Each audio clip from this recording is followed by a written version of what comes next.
All right, fuck it. I'm just gonna go live. Just, yeah. It's been a whole last day, people. Whole last day. And the first thing I gotta do is fix this thing.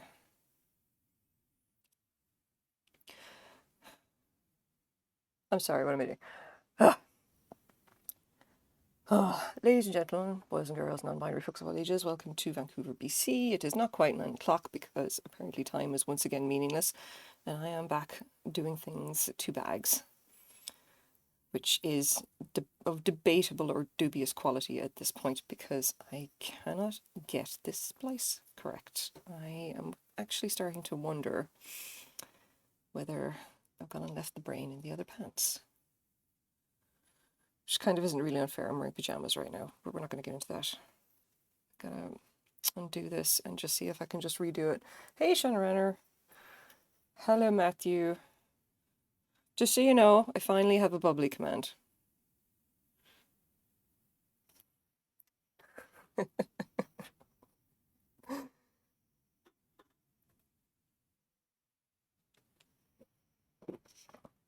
It's Blackberry.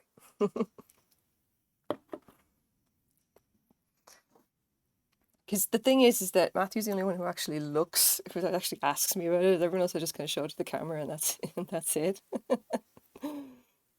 Oh god, I really am cocking this off royally. Good job, me. All right, let's see how we do. We're doing a bit of a splice here. Okay, I'm going to try and explain this in a minute anyway, because I have this cord. So I have this cord, and this is an I cord if you've ever seen this. All right, which is just this nice kind of a stretchy woven cord, and I'm going to essentially splice these two ends together so that you can't see the join. Okay, and this is about somewhat tricky, and I've got a knot in this already, which I'm going to have to take apart. God damn it. For what it's worth, okay, I do have more than blackberry because it is once again bullshit warm. I have this, and I also have a can of cherry. I just figured only the blackberry was going to be relevant for now. Okay, all right, let's get this done. Get this done. Get this done. I've had one successful bag prototype and several which turned out to be a disaster. So I'm going to have to seriously up my game. I tell you what. Let's see.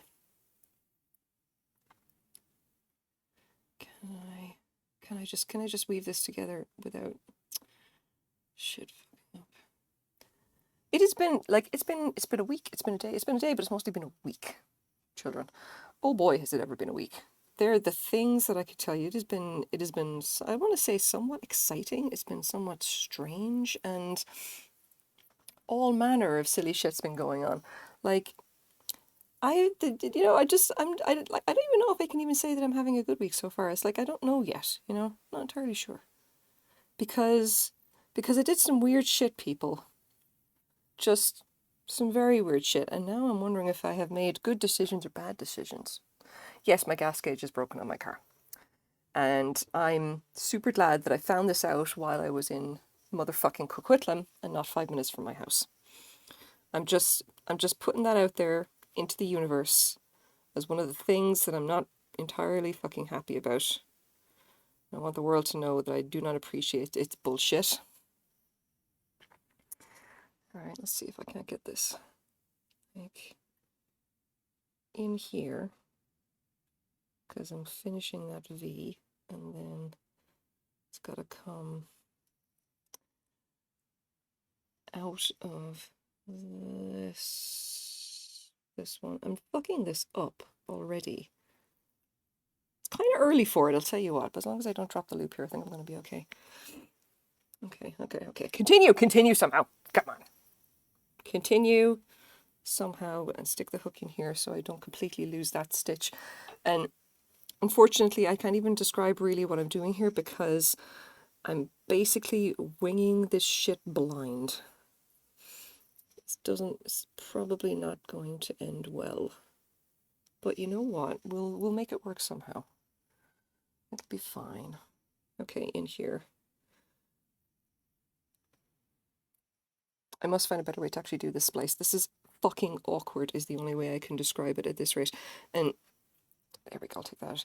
And I'm still entirely unhappy with the result, but I also am fully aware that there is sweet bugger all I can do about it at this point, so I'm just going to have to go with it and hope to God it doesn't look like shit. So there we go. And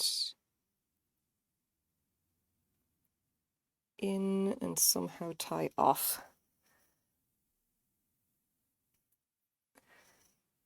And fuck, that looks messy, but you know what? I don't have anything better, unfortunately, so I'm just gonna have to go with that. So there's a splice. It's just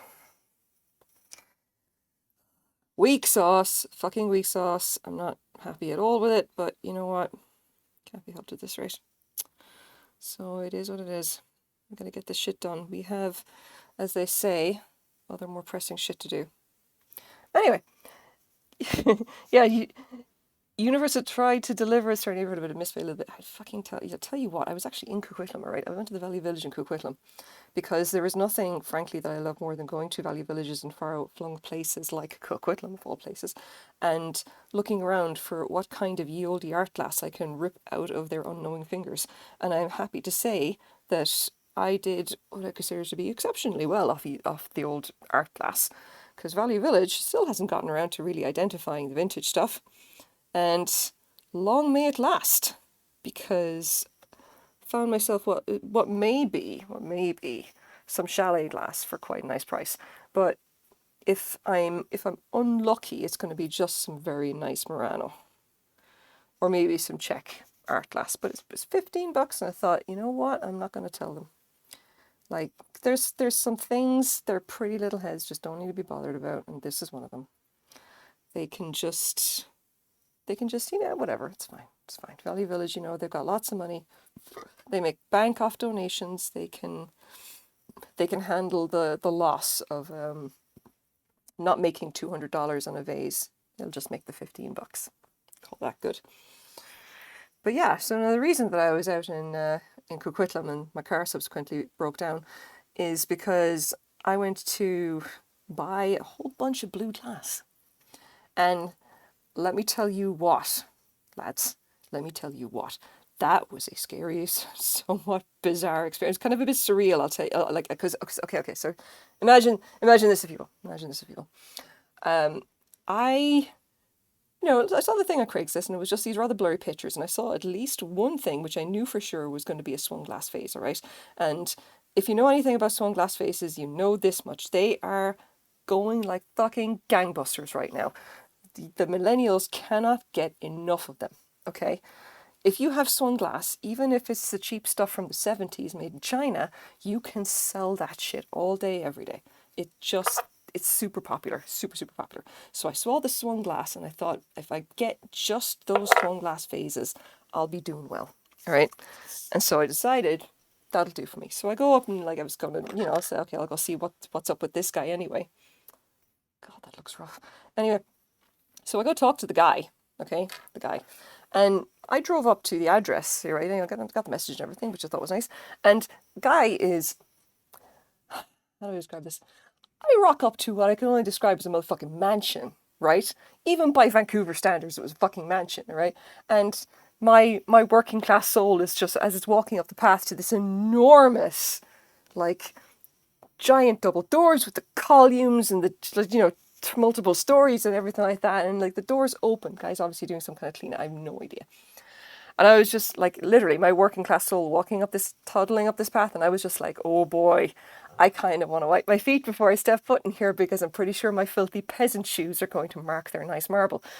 Anyway, I walk in, okay, and I just literally call, the door was right open, and I just called out and said, hi, or whatever, hello. And dude was like, oh, garage is over here. And I just literally turned to the side, and I had to walk across the foyer with marble, huge sweeping staircase. Oh boy, it was big. Anyway, so I go over to the side of the staircase, right? And yeah, I guess. So I go to the side of the staircase, right? see the guy, right? And he's just like, oh, hey, yeah, I don't know, I'm just wearing the mask and everything. He said, yeah, I'm here about the glass and everything. So, yeah, it's all here packed up. And he's just points to this enormous long stack of boxes. Okay, just enormous stack of boxes. And, oh, dear God. Oh, dear God. Is everything okay? Yeah. Oh, yeah. Quaid's testing a thing. He's trying to stream basically at the same time, and we're just testing to see whether everything breaks or not. Can our connection handle it? Who knows? Anyway, look, all of these boxes. The guy was just looking. He said, "Yeah, this is the stuff. You can take a look if you want." And I was just like, "Video was freezing earlier." Oh, okay. Should I just hold? I kind of want to just freeze for a second just to mess with you. Okay. All right. So look. Anyway, the guy who just said, "Do you want to look through the stuff?" And I'm just like, I could literally see what was in the top of the boxes, and I was like, "No, I think it's pretty good. It looks like a fairly big." And I was even asking him, I was like, "Are you sure you want to sell all this stuff for $200? This is a lot of glass. This is more than I was expecting." And he's just like, "It was my late mother's glass. I've looked through maybe half of the boxes. I do not want to deal with this stuff. I just want someone to get rid of it." And his story was that she actually used to own an antique store. And when she retired and closed the store and moved into a condo, he didn't realize that she practically moved the entire store into the condo with her. So all of this was effectively her collection. Now, the lady collected nothing but blue glass, regardless of quality or age or type. It was fucking everything except it was blue. Okay? Literally. It was blue. That's it. Just blue glass. And I mean, I will absolutely respect someone's commitment to that aesthetic. I really will, I don't think there was a single piece that was made after the 90s in this collection. Now, that is not to say there wasn't some rubbish in there. There kind of was. And there was a few odd cups that there's nothing I do with it, or things that were cracked, or things that... There was actually one thing that was just like a vase, but it was made of plastic. And I thought, wow, did she buy this not knowing? But whatever. So the end tally of this giant collection, okay, was 3 boxes of stuff that went to the thrift store because it was either like, it was just nothing I wanted to deal with and it was worthless. 5 boxes of stuff that I was literally just going, oh, I can't believe it. And then there's about 10 boxes of stuff that I needed to identify. And so many glasses, juice glasses, fucking juice glasses. She had 3 like pictures, okay? And then every juice glass imaginable to go with them. Sets of 12 glasses, like 12 big glasses, 12 little glasses of the same stuff. And I was just like, Jesus, shitballing hellfire, lady. Why? Did you have a million grandkids and you just needed this many? Or like big family? Did they just need all these juice glasses? Holy shit. Or maybe she just really liked the blue colour. I have no idea. But there's so many. So many. Oh my God, the art glass alone is going to just, it literally just gives me life looking at it. I think I left one piece out. I have one piece here with me. And the rest of it is in a storage unit and downstairs, like stacks essentially next to my car. I'm still working on trying to store, blue, like you would not believe, just blue, dabby, yeah. Anyway, this is the bag that I made yesterday. This is like basically a little, I don't know what you want to call it, handbag? Yeah. Little kind of handy handbag. It has this little kind of, what do you call it? I don't know what you call it. A little kind of foldy thing at the side. So when you put something in it and grab the handles, it should just pull shut at the corners there. I should probably have done that a little bit in the center, but like in fairness, it's a flat bag. It's not going to work as well as that. So we're going to do a better version of this tonight. Hopefully. Not entirely sure yet.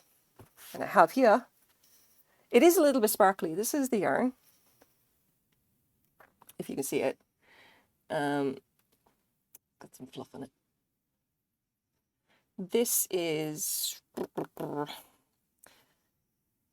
actually I can't remember.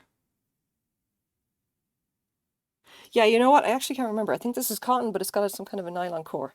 It's got a nylon wrapped around that makes it a little bit sparkly, basically. And it's from a sweater that I bought and then frogged. As far as I know, it's cotton. It's cotton with something. I don't know. I got it because I had a feeling it was going to work really well, and it does work really well specifically for the shell pattern, so that's what we're going to go with. And what we're going to do is start with the basic cord. And to be clear, this is not the only thing that I did this week, going and spending $200 on a fucking shit ton of art glass. I also went and sold a bunch more art glass to one of the antique stores. And then I went to a construction site nearby and sold the baseball bat, if you guys saw that. I bought a 2001 Vancouver Canadiens baseball bat signed by plenty in the team. Plenty of guys in the team. I wasn't sure exactly what game, I just knew it was 2001 Canadiens.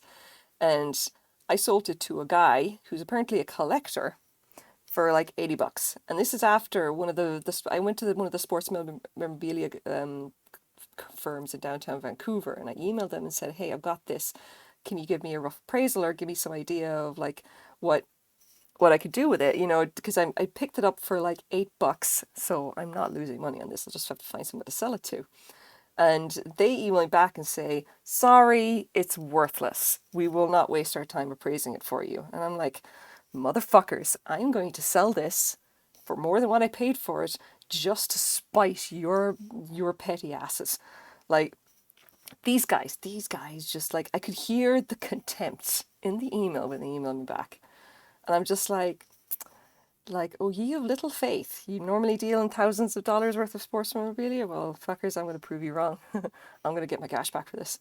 And I even said it to the collector guy. I said, look, I'm not losing money on this. And he said, yeah, it's a $200 to $300 bat to the right person. And I'm like, yeah, I'm selling it to you for 80 because, like, do I have access to the right person? Fuck no. Do I want $80 now? Yes. And he totally he gets the grift. He knows what the score is there. And I was like, yep. Let's do it, man. Give him $80. Take your bat. And he was happy, you know, whatever. He was fine. Safety officer guy apparently on this entire construction site, and he was the greatest talker. He's just like telling me like he's absolutely interested in anything that's autographed in sports, you know, baseball, football, and who the fuck knows what else. And he showed me a bunch of the things he'd picked up for thousands of dollars, you know, real collector, you know. And it was really interesting talking to the guy. I've got his email address now. If I find more autograph stuff to do with sports, I'm going to be giving him a call. Because, like, I'm pretty sure he'd give me a decent price for a lot of the stuff. He apparently deals in this as well. So if he doesn't want it himself, he'll know who to sell it to. And I'm all about that hustle.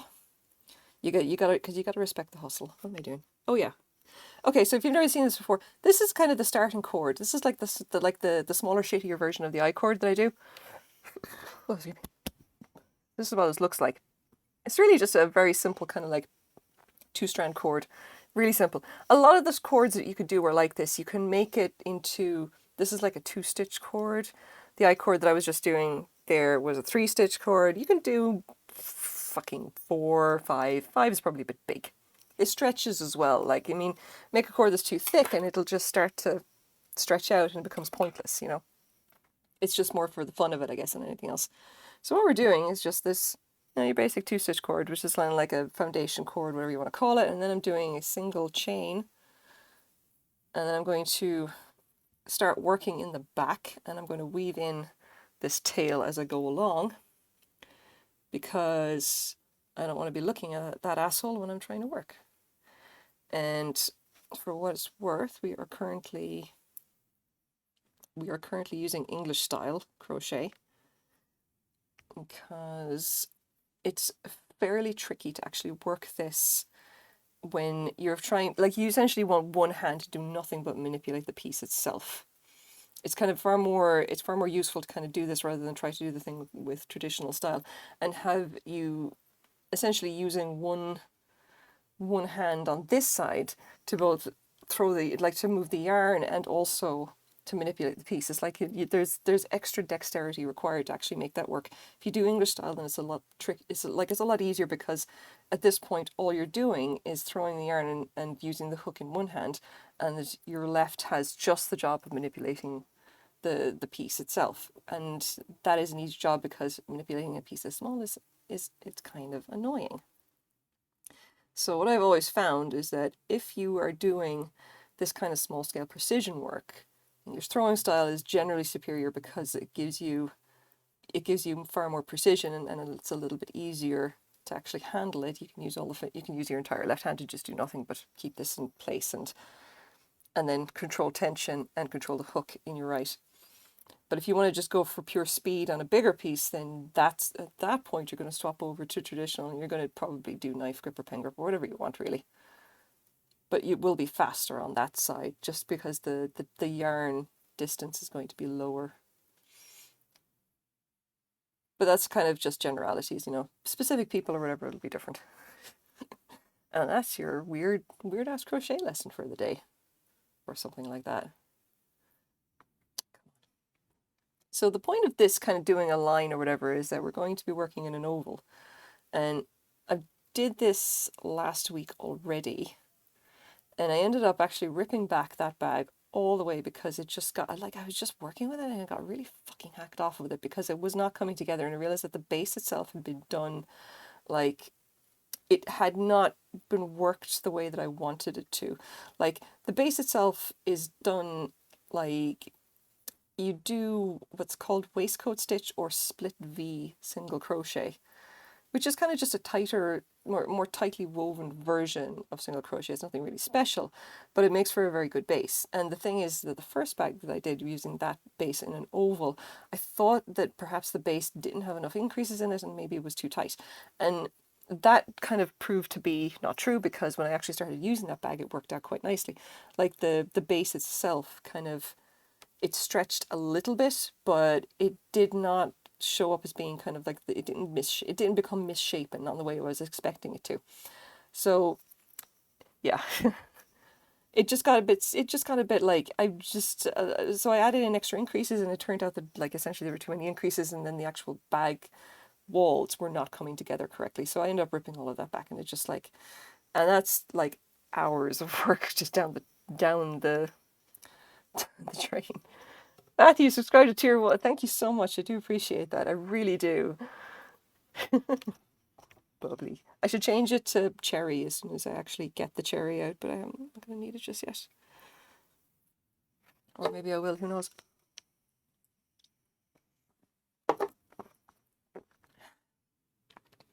I was actually trying to figure out a way to actually put in like the name of the user, and I thought, no, that's not specific enough. It's usually Matthew who's asking, so. Come on. All right, this edge is always going to be a little bit tricky. All right, so that's essentially one row done. And what we've got right now, you stream more than Quay. I mean, he's gonna stream more. I'm gonna annoy him into streaming more. Yeah, you can see on this side we've got essentially two strips here, the V's there and the V's there, which means we now have essentially a set of working stitches on both sides, which is what we want. We're going to start spiraling out to actually make the bag base, which is the important thing. And let's see. I keep telling myself if I do nothing else, just make sure that I at least get streaming on Sundays. Like, I find that it's good for my mental health, if nothing else. And like, I've been doing kind of okay when it comes to vintage stuff, so I kind of want to concentrate on that as well as doing the crochet thing.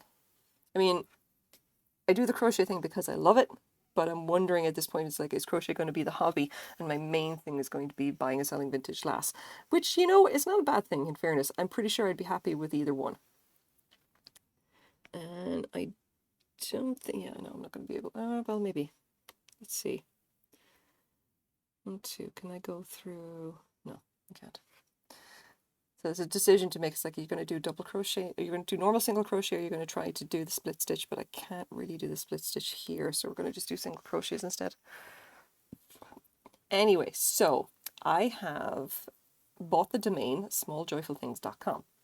And for those of you who don't know, with my vintage glass stuff, I have a YouTube channel, which I need to start posting more videos to, which it's just been really hard to do it lately because I've been stupid busy, but I will hopefully start posting videos again. And my channel is smalljoyfulthings.com.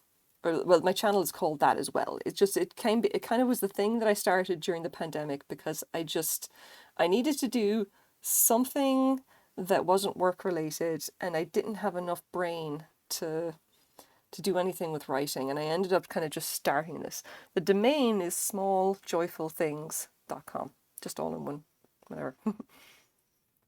And it's currently in maintenance mode, okay? I'm still trying to set it up. But like, I'm trying to figure out exactly what I'm going to do with it. Because here's the thing, all right? I set up my YouTube channel originally because I wanted to just start making videos about vintage glass. I just, for whatever reason, I watched a whole bunch of YouTube videos by a guy called Alex Archibald, who's an antiques dealer out of Edmonton. Okay.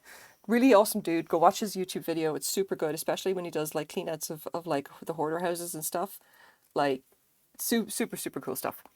But anyway, like I also watched a whole bunch of these other videos of like these just, these random people who would go into thrift stores and they'd pick up like things that they liked and just they'd sell them and make money that way. And it kind of appealed to me because I was just like, I want to do something that's not coding basically. And even then I was starting to get like, I was starting to run quite seriously down the road of fuck this noise, I want to do anything else. Anyway, I started watching all this stuff and I just started learning, and for whatever reason I settled in on glass because glass just appealed to me in a way that nothing else did, especially art glass. And I saw some Murano pieces and I just kind of really fell in love with it. And I said, okay, I want to do my own videos. I want to go to thrift stores, pick up interesting things. And I said initially, look, I'm not doing this to make money. I'll sell stuff if I feel like it, if I just want to get it out the door, but I'm not going to commit myself to actually trying to make a living from that. The point of this is that I want to essentially use my insane Google foo for something other than fucking coding. So, oh god, I should probably clip that off. Maybe, I don't know. I'll figure it out. So anyway, I started doing these YouTube videos, right? Just very kind of basic, simple little things where like I would go to a thrift store and pick up things that I found interesting, and I would do a whole bunch of research on it using my Grandmaster Google foo, because you can't really be a senior dev without getting really fucking good at finding obscure information on the internet. And I would just make a video saying, well, this is what I found out. And then I would put it up online. And somehow this is kind of like, I got a couple of hundred subscribers at this point, And it was just kind of, people seemed to find them kind of interesting, Especially when I started following under other people and just like, oh yeah, this is kind of neat. This is kind of like, this is kind of a cool thing to do. And it was the thing I did during the pandemic and it made me fucking happy, That is what I wanted. But like, when I finally quit my job, and I was just like, I gotta do something else, and it can't be coding because clearly trying to code is turning me into an insane person more than usual. And I had to make the decision at that point to say like, well, okay then. That's the end of that. Now's the time to actually get serious about something else. Well, what else can you do? Well, seem to be pretty good at this vintage shit. So I started leaning kind of more heavily into that, and I found that like not only did I enjoy it, but I was pretty good at it. And it just like, I just started learning all of this stuff about glass. Like so much stuff about glass I can't even describe. Like, and I've just started collecting all of these books and everything. And like it's like crochet. It makes me happy in a way the code never really did, But to this week is the first week where I finally just gone to people and I said, listen, I'm an antiques dealer and I specialize in glass, okay? And I didn't realize just how kind of happy that kind of, just saying that is just like, yeah, that's cool and interesting, and people kind of just immediately respond to that. Do I ever use Maxhold? Oh, honey. Yes, I use Maxhold. I fucking hate Maxhold, but I do use them every once in a while. I am highly unimpressed by the situation with them, because although you can get some good stuff on Maxhold, like my problem really is that a lot of the good stuff on Maxhold is all in Victoria. They do a lot of estate sales and auctions and stuff like that on the island, which I really have very little access to. And like on the mainland, just not so much. And they do a lot of stuff which is clearly full of shit, And I get really ticked off looking at some of these things, because I look at things going like, well, half of this is just pure rubbish that no one is ever going to bid on. And the other stuff is just like people are overbidding. It's like the storage war syndrome. People are just like convinced that they see like the lots are really, really good, or like that there's treasure out there. Because I don't know if you guys ever watched it. So I was watching Storage Wars for a good long while, okay? And I still kind of appreciate and enjoy it, and things like Pawn Stars and other kind of crap. I do like me my reality TV, let's be fair. But the problem with Storage Wars and all this is that like once these shows started getting popular, everyone started going to storage auctions, And so the long timers who had been there forever and who like knew how to make a buck out of that, like just suddenly found that they were getting immediately priced out of the market by people who were just like, they wanted to make money, you know, but they kind of couldn't, because what you'd need in order to make money in like this particular industry would be very highly specific. And but what happened is that it started to drive up the prices. And the same thing kind of happened with a lot of estate sales, really. And what I noticed, especially when I browsed on Maxsold, and I do go on a Maxsold fairly frequently, especially if I see some decent auctions, whatever, around Vancouver at any rate, is that like, if there's furniture, by and large the furniture will be completely ignored, regardless of whether it's good quality or not. And this is after I've been to several antique stores, and many of them have told me, we want furniture, we want antique furniture, we want mid-century modern furniture. If you have furniture, we want furniture. There's money in furniture. Is there anyone bidding on the furniture in Maxsold? No. And the problem is that most of the photos that they put up are shit that you can't tell if it's good or not. And if it's good, it's worthless. It's literally just these big pieces that you can't do anything with, you know? And it's a real fucking shame, because like, there may be some nice furniture there, but unless you can see it in person, just fucking forget it, you know? Now, the other problem is that like, if it is a costume jewellery, if it's costume jewellery, you will absolutely be paying over its value. Like, people just look at it and they said, oh, maybe there's some silver or gold that they've missed, and they start essentially bidding up the prices.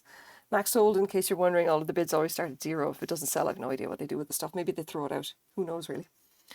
And if there is other kind of stuff there, if it's specifically identified, then like, chances are it's going to get bid up.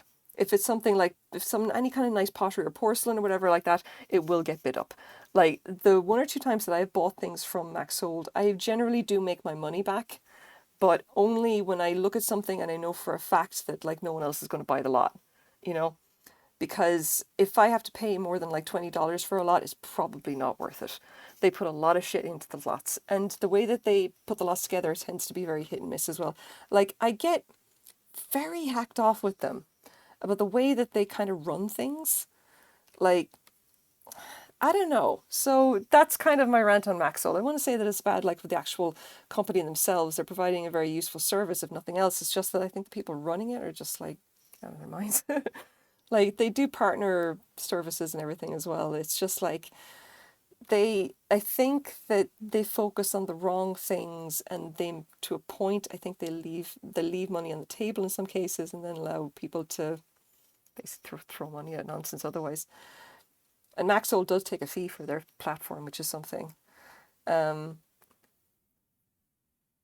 guess for what it's worth, I found their UI to be not shitty, which is, you know, I mean, it's not eBay, it's not Etsy, but it's also not fucking horrible, which is, you know, it's something, I guess. Maybe it could be better. I don't know, really. Make of that what you will. I don't know if there are actually any other services actually running any kind of estate sales or whatever around Vancouver, which is a bit of a balls, I'll tell you what. I keep looking every once in a while for like things like garage sales or like estate cleanouts and everything like that up on Craigslist and possibly Facebook Marketplace. I actually just joined Facebook Marketplace specifically to have you know, access to this kind of stuff. And I'll tell you this much, I feel slightly bad for some of the stuff I've seen on Facebook Marketplace, because like, I think that there is a lot of art glass there and people have no idea what it is, and they're selling it for dirt cheap. And I'm just like, I'm thinking I should probably just go and buy all of it and relist it elsewhere and make bank on that stuff. And I'm kind of debating whether I should just like do that, or just tell them, hey, you probably shouldn't be pricing that for nothing. Like, I can't remember what I saw the other day, and I was just like, oh God, I should probably tell them. I think it was more chalet glass or like, and I was like, why are you selling that for $10? Do you not know? You probably don't. God. Able auctions, you deal with, yeah, maybe. I don't know. I get super bummed about it. Like, I'm nearly thinking of putting an ad up on Craigslist or on Facebook Marketplace, I'm not sure yet. And I'm just going to ask, like, just put a wanted ad saying, like, I want to buy your glass lots, and here's specifically what I'm looking for. Just add a bunch of pictures and go, if it's like stuff in the pictures, get in touch. At the very least, I'll tell you whether your stuff is rubbish or not. Because I also see people putting things up on Craigslist, and it's just really, really like kind of shitty things that they think are nice. Like I've seen so many people call things Murano that is clearly not Murano. And I see stuff, I've been on Craigslist watching on this stuff for a while, and I've seen stuff that's been there for literal years and no one's obviously bought it yet, and even for $10. Like, take a hint, guys. Just put it into a thrift store, get rid of it, you know. It's not worth your time to be renewing a listing that long, at least, you know. Ugh. Pride of place, I think, definitely goes to the guy who wanted to sell a vintage Bohemian glass decanter for, I shit you not, $3,500. And he had all this thing about like, oh, it's like it's it's antique. It came over like before the first, before the First World War. It's been in the family for generations. And I'm just like, yeah, but that decanter, if you look online, is only really selling for maybe a couple of $100. And don't get me wrong, it's nice, but like it's not 3.5 grand nice. And his entire listing was just like, he didn't want any lowballers. He knew what this thing was worth, blah blah blah. And I'm like, oh honey, like I don't want to, I don't want to harsh your vibe, but like, I just no, sorry. Arbitrage is good. It moves me out to the goal for seed money for another project. I don't know. I mean, in fairness, like, oh god, I was actually just thinking of doing consignment stuff in Juris, because like I don't want to just like, I don't like ripping people off. I would prefer to make except if it's Value Village, okay? I will rip off Value Village all day fucking every day, and I feel zero guilt about it for what it's worth. I will walk in there, spend $30, buy all their vintage art classes, sell it for a few hundred, and I give zero shits about that. It's their loss. They can suck it up. Big corporations, I just don't care.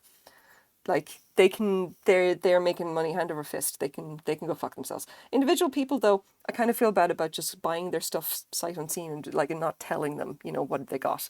I mean, in the case of the guy with the blue glass collection, I wanted to be honest. I'm just saying, look, there's a lot of stuff here. It's going to be worth more than $200. And like, yeah, I know they're for-profit business. Zero guilt.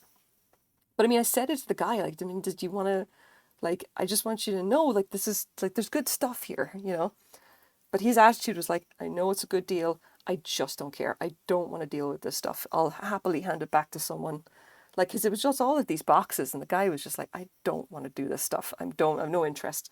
And I told him straight up, I'm an antique sealer. I do almost exclusively glass. And I was like, I will pay you $200 for this all day, every day. But like, to just be understand, like, there's a lot of stuff here, and a lot of it's really good. And he was like, yep, don't care. Deal of the century. More power to you. Go nuts. And I even thanked him at the end, because I said, like, it's just me doing this. I don't have employees. Like, this really does mean a lot to me. Thank you so much. I mean, I guess he would, but like, he's not stupid. He knew that he had good things. And I just want, just tell him that this is great. There's a lot of work in actually, in cleaning it up and getting it parted out and actually getting it sold. But like, it's just me doing it. But like, I really just want you to know, I really appreciate this. This is a fantastic deal for me, for a small business, And like, he was just, he was happy to take the money, Like, I think there's maybe a lot of people like that, of maybe like, they have all of this, massive amount of stuff that they don't want to deal with, but I could walk in and you could show me an entire room full of glass and I'll pick out the stuff that's good and tell you which stuff to donate, I don't know if I like the idea of doing that better than I like the idea of just like, buying people's things and just saying, okay, and then just walking away and flipping it for hundreds. And I know that's the business, but yeah, I don't feel good about it. I absolutely have no guilt about buying from thrift stores. Not even, by the way, from Salvation Army, all right? Like, those guys are anti-LGBT. So, like, I will occasionally, if I find something that's broken that might be worth something, I'll go in and just like, yeah, okay, like, maybe you should sell that for more than $5 if I think that if it's something I wouldn't buy myself. Like, I did that with an antique uranium glass vase that was very badly chipped, but even then, like, it's still an antique. You could get it, like, you could get $20 for it, and they had it there for $5. And I was like, yeah, maybe try selling it for 20. Just don't let it go for nothing. It's antique. Come on, like. So I was like, just so like you do it, and I don't want to feel like a bad person, I just like, I've gone to all the trouble of learning all this stupid shit about art class. I might as well use it in some context. But I mean, that's the situation right now. I was like, actually, I went up to people and I said, I'm an antiques dealer and I specialize in glass. And I did the thing. It was like I felt such a fucking adult saying that. I was like, oh my god, I was like a real profession now, you know? Like this cool, interesting profession. Like I'm an antiques dealer. And everyone was just like, oh, that's kind of cool. What kind of stuff have you seen? You know, like, as opposed to someone saying, oh yeah, I'm a programmer, and they're just like, oh, and the conversation ends there. You know, it's just like being an antique dealer is such a much more such. It's like for a conversation starter, if nothing else, is pretty cool. Yeah. And that's the end of the background. Okay. Anyway, so in our Marpole, right?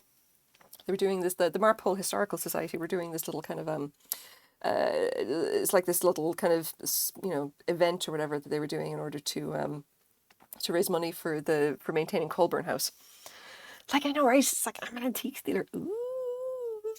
Anyway, so Colburn House is this historical house right here in Marpole, and it's one of these like historical. I don't want to be bad about this. It's like it's historical because it's a building that's more than 100 years old, which in Ireland would be considered, you know, you'd walk 50 feet and you'd walk into a building and it's 100 years old. Like, okay, but like it's historical for Vancouver, you know, historical for North America, and they raise funds for the historical society, and it's all very interesting and everything, and it's lovely. And they were doing this little kind of a yard sale thing around Colburn House. And we walked over to take a look around, and I was super interested because I was like, oh yeah, because it's a yard sale basically, and I'm always into yard sales. And I was walking around and I spotted this very nice tumble up set. And tumble up set, if you've never seen it, right, is a bedside carafe with like a little pitcher essentially, and there's a single cup that goes on top of it. All right, and you turn it, it goes upside down, and that's why it's called a tumble up. The tumbler is turned upside down. And that goes on top of the carafe, okay? And when you see these, the tumbler itself actually goes over the top of the carafe itself, you know? And there's a particular design that they started doing in the 1930s, 1940s-ish. And Heritage of Vancouver is just a way for the NIMBYs to stop changing it. I'm like, I mean, yeah, but in Marpole is working class. As far as I can tell, these people just like to maintain the house and print up little boards and stuff about the history of Marpole, which is fair enough. It's not like we have a whole lot of history to preserve anyway, let's be clear. Anyway, so this little tumble up thing, all right, it was a modern one, you know, it was very obviously, but it was very nice. It was like hand blown, hand painted, you know, it was cute, and it was there with a price tag for $3. And this particular design of the tumble up set was something they did in the 30s and 40s, where the cup actually goes inside the neck of the carafe. The carafe itself, the bit at the top, instead of being like a very narrow kind of, it's actually much wider. It's wide enough for essentially the top of the glass slides into it, and then the glass itself is a flared base, so that actually is a stopper effectively for the carafe. And I was looking going, oh, this is lovely, this is really nice. And like the lady there was just like, oh, it's $3, just $3. Do you like that? I've even got a box for it. And I was like, well, actually, like, this is really nice, but I'm like, I normally deal in antiques. I just recognize the design. And I gave and there was this woman standing next to me, okay? And she was looking at some of the other stuff here, and I started talking, and suddenly actually she was listening, okay? And I started explaining, it's like, oh yeah, it's a tumble up set, it's for your bedside, and this is why the glass is on the inside. So when the glass is on the inside, you wake up at night, you have your drink of water, and then when you actually put the glass back, the drips stay inside the carafe. They don't drip down the outside, which is why that design was, you know, that's why that design is the way it is, you know. Very clever thing. It's been around for decades, you know. And I did this little spiel or everything. I told her about this, and then I got my black light and showed them it was actually lead. You know, there's like crystal. It's very high, it's good quality and everything. And she was just like, "Well, for $3, I think I like that." The lady next to me, she's like, "I think I'll buy that. That's really good. That's a and great story as well." And I was like, "Oh yeah, you know." And I got to do the thing, and all I was thinking was like, "Holy shit! I can actually have a conversation with strangers about what I do." Yes. Because normally it doesn't go that way. It's like it's a computer you program computers. Conversation goes silent. Yep. Anyway, got a chance to talk to some other of the nice older ladies, which were probably NIMBYs, don't get me wrong, but they were mostly nice to me or whatever like that. And one of them was like asking, one of them was asking me some stuff about glass, and I said, well, look, listen, I'll get in touch with you guys, all right? If you got stuff you want me to sell on consignment to raise money for Colburn House, I totally will do that. And she was just like, yes, yes, hell yes, we can totally do this. We get this stuff from our members all the time, and we definitely want to sell it in order to raise money for the house. And I was like, yeah, I just leave it just right over there. Yeah, okay. I have a bedside carafe and a glass set that Matthew Polk got me. Oh yeah, I wonder, do you have one of the antique ones? So there is a particular one. It's it's Dunbar glass. Okay, Dunbar glass. It's an olive green glass. It's very light olive though. It's very tasteful, and it has the carafe has a ribbed neck and a very very small spout. And it's one of the first designs essentially with had the cup inside the carafe itself. From Crate and Barrel. There you go. But the Dunbar last one or whatever, I've pulled two of them now. I pulled a second one. I pulled the first one a few years ago when I first started flipping glass, and I picked it up knowing it was something good. Not being 100% sure, but knowing it was something good. And then once I figured out it was a carafe, it was a bedside carafe, tumble upset, and learned everything about that. And then I figured out it was actually from the 1930s, and I was like, L to the motherfucking yeah, and sold it almost instantly for $40 after buying it for like $4. Easy money. And then I found another one, the exact same one from the 1930s, a couple of weeks ago. And I was like, wow. I was like, what are the odds? It's another one. And so I was just like, well, I guess I'm buying it a second time, because obviously I knew exactly what it was this time. And lo and behold, sold it again for like, 70, $70 or something like that. Price has gone up.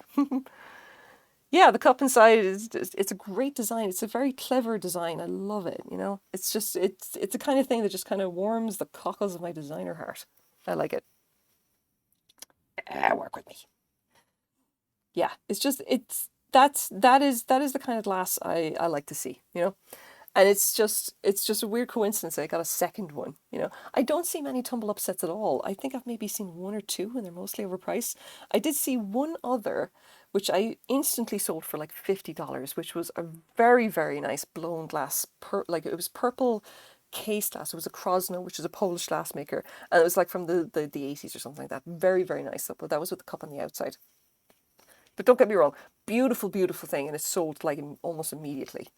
Like, for whatever reason, like, I don't think modern glassmakers are kind of caught on that people do actually want these sets, and someone should probably do a modern version, like do more modern versions of that, because like the one that I saw on the table or whatever like that was like probably the only one I've ever seen other than the Dunbar glass ones that have that cup inside the carafe design. Like, all the other ones I've seen have the cup on the outside, which is weird. I'm not gonna lie, it is kind of weird. It's like it's such a smart thing. You'd think more people would be doing it. Okay, here we go. So we're kind of getting there, and I got to clean up this stuff. I probably have to do it with the clippers. Yeah, that's fine. Okay, we're swapping Bobby. And I'm not going to update the command. Sorry, we ain't rolling that way.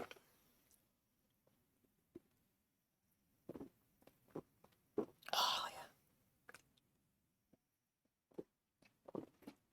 Okay, so, excuse me. So, I got an idea for you guys, right? Because, like I said, the way I got kind of started in this entire tangent is that I now have a website called smalljoyfulthings.com, and I have not the slightest fucking idea what to do with it.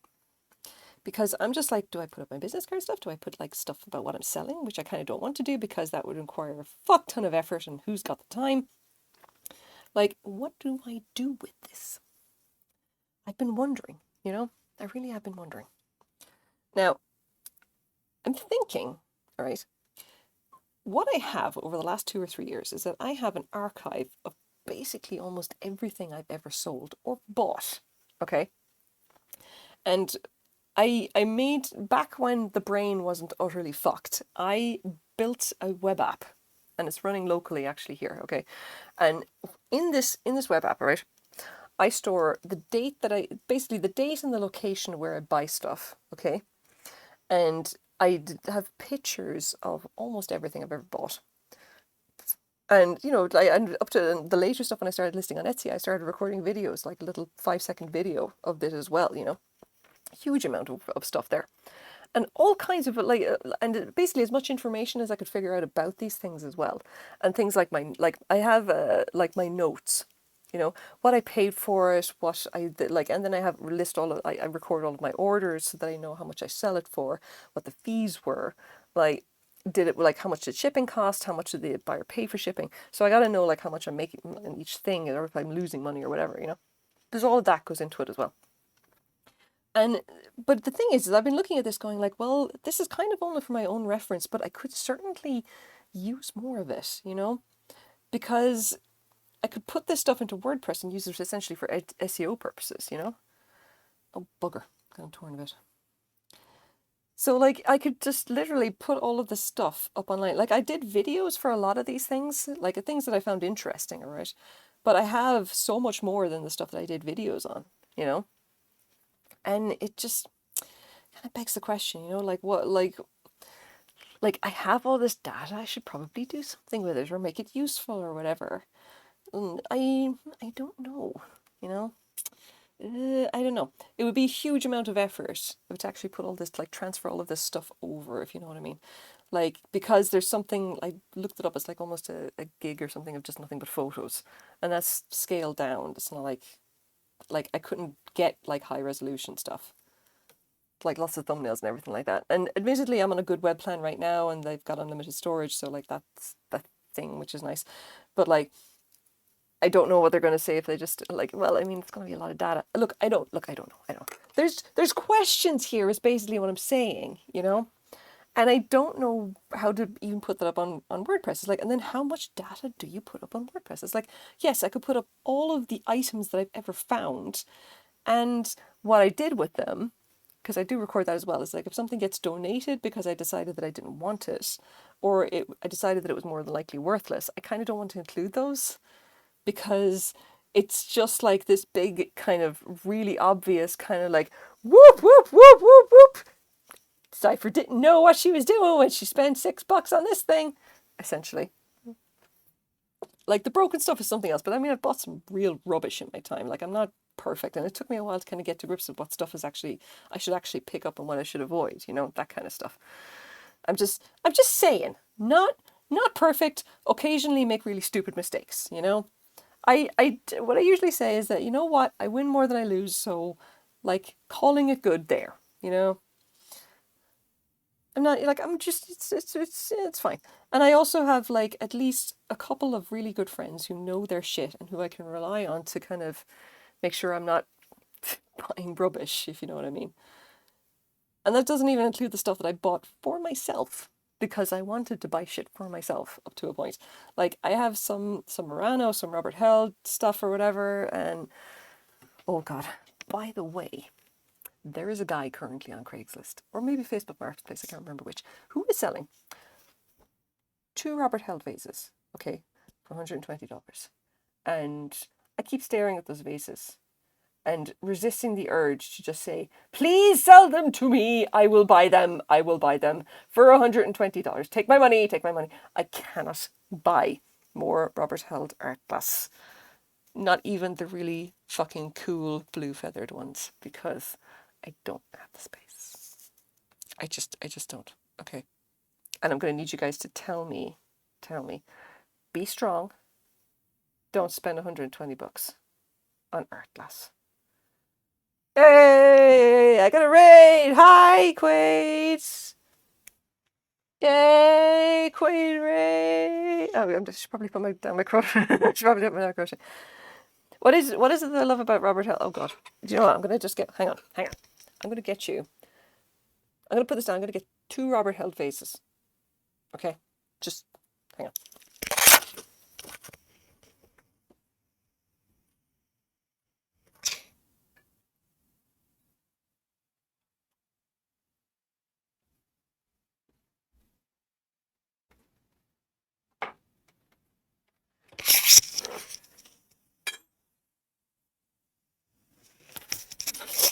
Right.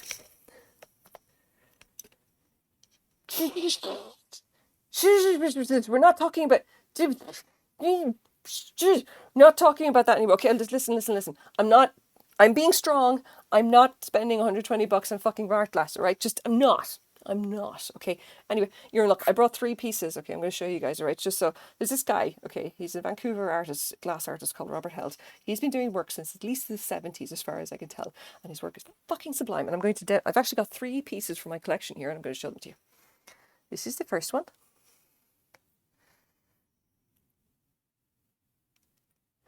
Do you see how beautiful it is? This is the most expensive piece that I bought. I spent 50 bucks on it. If I was going to resell it, I would resell it for no less than 200. I'm not going to resell it. I love it so. It has its own little pedestal. It is so beautiful. So the thing about Robert Helder, right, if you ever actually see his stuff, is it tends to be fairly distinctive once you get used to his style, okay? The thing about his glass, right, and you can see this delicate feathering here in the iridescence. Like, the guy just, as far as I can tell, he just, oh, I love the iridescence. Like, he essentially saw Tiffany Favreal glass, or the Tiffany glass of the early 20th century, and just decided that he was just going to do nothing but that, right? He decided he was going to just make a shit ton of that. And he just went nuts. And, like, everything that he makes has a lot of this kind of particular elegance to it. It has this, it is very often has this feathering effect, which is quite tricky to do. It's very nicely blown. This is all kind of a bit dusty on top, unfortunately. Very, very pretty. And it's always just this riot of colour. He always has this very interesting use of colours, and he has this beautiful iridescence. And this is not, like, this is just like, this is currently probably one of the more dull ones or whatever. This one actually has its original sticker that says Robert Held, Art Glass Made in Canada. This one is not signed by him. However, now, this is the latest one I got my hands on. Now, this is a larger piece by him, and it was probably what I consider something that's incredibly typical of his style. It's got essentially the two-tone colour with this amazing speckled iridescence in the middle only and not really on the rest. Like, the one thing that he seems to really excel at is this combination of texture. He's Canadian, he's a Vancouver artist, you know. I see his stuff relatively frequently in Vancouver thrift stores, which is why I started collecting it. I saw his thing and I got obsessed with it, all right? And this is like a $300 vase. Hand-blown art glass, you know. I absolutely love it. The colours, he always has these really, really deep, really exceptionally beautiful colours. Now this one, if you look on the underneath, is, you can just barely see it. There's a signature here, and it does have its original sticker as well. It is just like phenomenal. Like, he does these particular vases like with these like patterns in the middle like that. This is like very much like his, you know, his kind of vintage work. He still actually works now. He retired and then unretired because that's not how he rolls apparently. Now, this is another one that I picked up that I may be selling. I haven't quite decided yet. It's not actually textured. It's not really textured. He doesn't generally do stuff that's like, the first one there was textured a little bit. The feathering is textured, but the second one, not at all. It's part of the glass. It's not cased, mind you. There's no outer layer. He just does it perfectly, you know. Now this is another one. This is one of his perfume bottles. Now I've bought and sold these before. This one is called the, I think it's called the Heart style or something. And he does a lot of these. It really is just like, now the thing is, it's probably hard to see this on the camera as well. This has a very faint iridescence in the clear glass. You see it very clearly on the actual hearts themselves. And they, by the way, are blown glass. They're part of the thing as well. They're not like, there's a slight feel there like that, but they're not really done like a plique kind of thing. He actually like makes them as part of the actual glass blowing process or whatever. They're always incredibly heavy and very beautiful. I bought this one for $35. And underneath, it has no signature, but it has his original sticker again. And this is basically the only part of my collection right now. I have several other pieces by him that I love beyond all sense and reason. And I don't think I've paid more than $50 for any of them. The big vase was a real shocker. I paid $20 for that. They just had no idea what they had, you know. They just looked at it and went, oh, it's a nice vase, whatever, $20. They're not they're not great about Value Village, you know. Again, I don't give two shits about ripping them guys off. Sorry. But like, yeah, it was just, yeah, it was absolutely that. It just, there's something truly beautiful about his art glass, especially the iridescence that he produces. He does, the iridescence and feathering is very much like an early 20th century thing. And like, I will probably never be able to afford like a real Tiffany or Lowett's, you know. But for my money, Robert Held is just, he's just as good.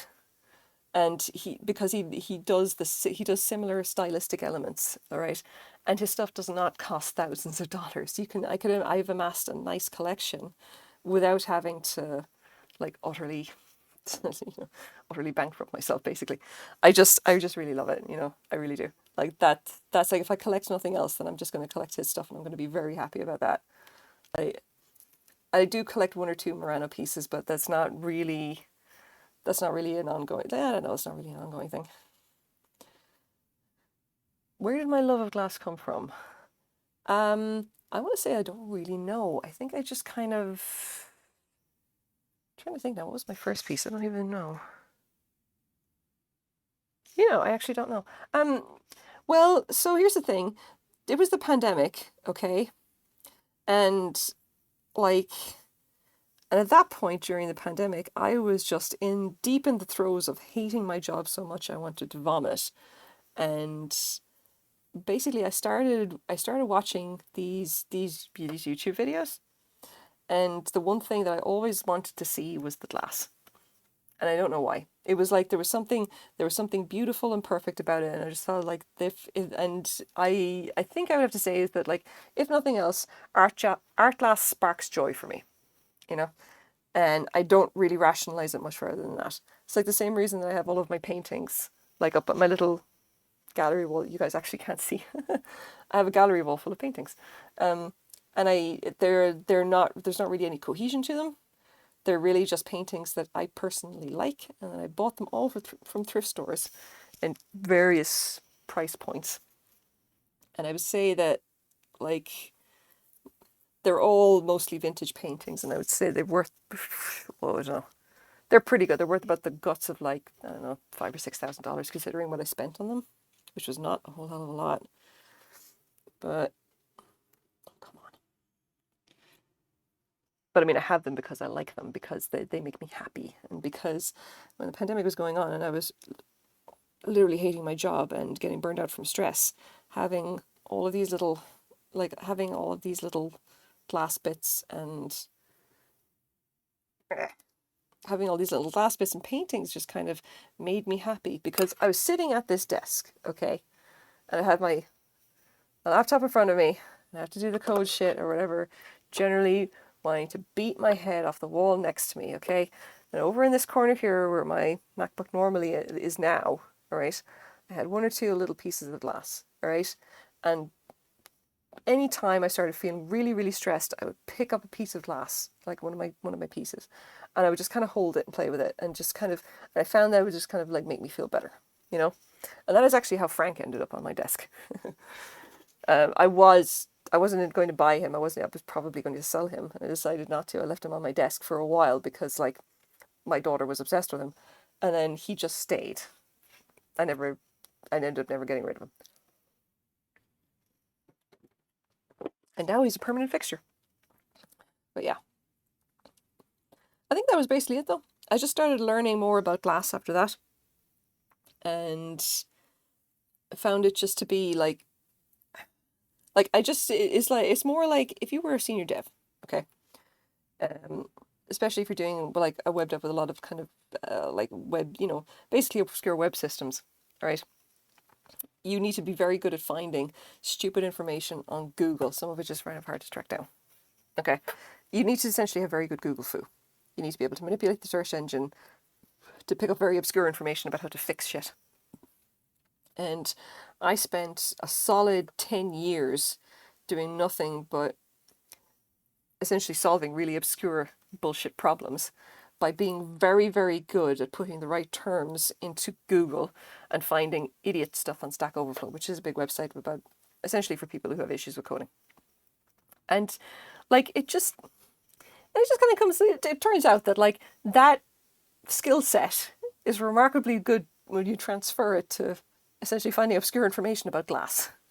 And I mean, you're limited to like, you're limited to what you can find on Google, but that's not bad per se. I mean, it's like, it's not fucking great, don't get me wrong. You're like, I have reference books now, but it's still better than nothing, and it's how I got started learning anything at all about glass, in fairness. Like, and just so you know, I've had to move, wait, 1, 2, 3, 4, 5, 6. I had to move 11 pieces of glass. Wait, no, there's more underneath. Hang on. 13, 14, 15, 16, 17 pieces of glass away from my desk, just so I can stream. Because there's more here and under here. And there's more things I'm trying to do. Look, there's a lot of glass around.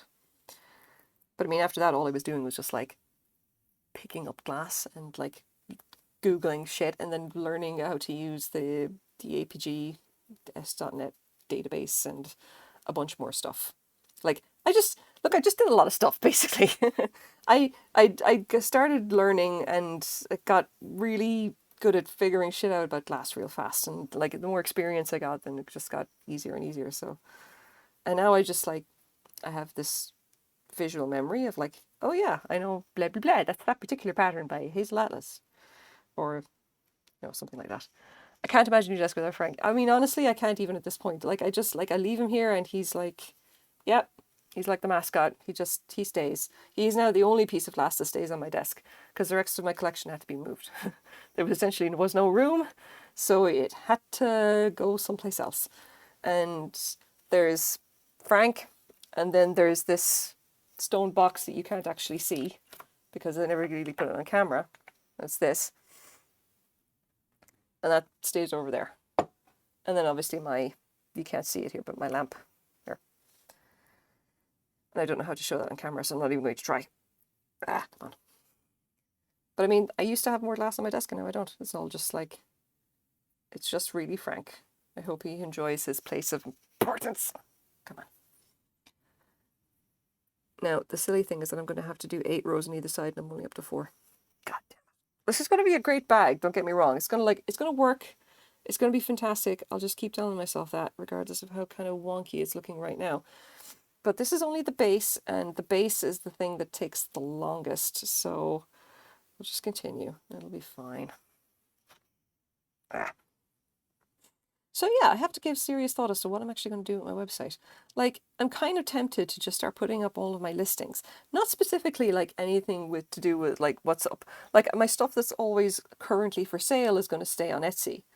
You know, I'm probably going to just abandon eBay and I'll use it for sold comparables and basically nothing else because fuck everything about eBay. Their entire system makes me want to beat my MacBook off the wall. Etsy, however, much easier to deal with, and my tracking program actually uploads directly. So I don't even need to do any of that stuff. Like, everything that in my Etsy listings, for everything that I've sold through Etsy, I can, like, it's already maintained in my database and I don't have to kind of double up on that kind of crap, which is nice. And I tried to set up a posting system for eBay as well and found that I couldn't because eBay are cunt. And I don't even feel bad saying that. Anyway, gonna probably let go of eBay. But I'll put the rest of this up on... Oh, come on. Just, come on, work. Yeah, there we go. But yeah, put the rest of this up on my website. Like, I kind of want to... I don't know if you guys actually ever heard of the site. There's a site called 20th Century Glass, right?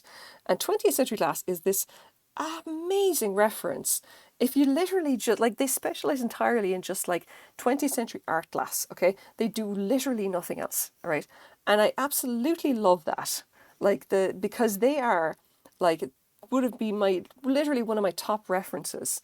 If I wanted, because they have like, obviously they have like what they have currently for sale that you could obviously buy right then and there. But they also have like a glass database and references and all this kind of thing. And they put that information up there for free. And as a result, they are just like, I would visit their site multiple times a day, just looking for looking for information, if nothing else, you know? They are just like that valuable a resource. And I would generally consider them to be a fairly good authority on what's good and what isn't. Like, which is great, I have to say. Oh, and I just noticed, like, Rolling with Rock followed me 15 minutes ago, and I didn't notice because I still don't have the alert stuff set up. And I really gotta do something about that. God damn it. Yeah. Anyway, like, I would love to set up something like 20th Century Glasses. Like, I don't really need a listing of, like, the stuff that's currently for sale. But it would be nice to kind of have, like, oh, this is something that's, like, I don't know. I don't know if I'm making a whole lot of sense. It's like I have this kind of weird view of it. Like, I want to do something to make use of all of this obscure information I've compiled about all the things that I've bought. And I want to kind of put it up online and just essentially make it available to other people. Because I put so much effort into actually finding out this weird information. I kind of want to just like say, oh yeah, you know, this is what I found out. This is like, and the videos seem to be popular enough that like I think people would like a website as well. At the very least, I'll get some SEO going, which is what's important. Fun fact, I got in touch with my accountant guy and he said, oh yeah, you need to have a mileage log. And I was like, what now? Because I thought I'd just be able to, you know, write off some amount of my gas or whatever like that against taxes. Like, no, the CRA wants you to have a mileage log because they want to know exactly how many miles you've driven for business purposes. And I'm like, well, fuck. Anyway, I've been driving around the place since March. Officially, I've been driving around obviously before that, but I quit my job officially in March. So like that's the point from where I would start tracking miles and stuff. Yeah. So okay, man. It's a whole thing. It's absolutely a fucking thing. So right, I need to start tracking my miles, and they don't give you a whole lot of information about how you're meant to do this. It's just like, oh, track this and then track this and then your destination and blah blah blah. And I'm like, I would go and hit like 3 thrift stores in a single day, in a single trip. Like, and I was reading the thing on the CRA website. It was like, oh yeah, you should record like the number of miles to drive from you to your client's to your client location, and then from your client location to home. And I'm like, I don't have fucking clients. I go sourcing materials and I go drop off packages. Like, is that going to count? Am I allowed to write off that against my taxes? I'm pretty sure I do. Because that's probably my major expense right now, not even lying. Like, it's my fucking gas for the car, my big ass SUV that I used to tote enormous amounts of glass around the place. Like, the same one that broke down and I had to spend $130 for a tow truck to bring me gas. You know?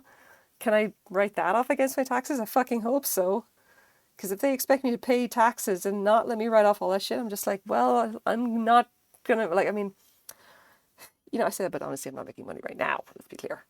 But, like, I could be, maybe, but I'm probably not even making minimum wage. And it takes quite a lot to start a new business for what it's worth. Like, if any of you ever think you're starting your own business, just don't. Seriously, don't. It, like, the amount of, like, first of all, the amount of your own money that you pour into it is bullshit. Like, and the amount of, like, time and effort it takes is also bullshit because, like, everyone expects you to just know stuff. And, oh, you should be doing this, this, and this. And I'm like, fuck. You didn't know. No, there's, like, no, you don't get told all this stuff. Like, the fact that you got to hold back 20 to 30% of what you make, just so we're clear, all right? If I had to hold back 20 to 30% of the money I earned, I would not be able to pay my bills. Like, I wouldn't even be able to afford to pay my shipping charges. I don't make that much money. I'm just a slow kind of like trying to ramp up so that I actually am able to do it without, like, you know, going into horrific debt, etc., etc.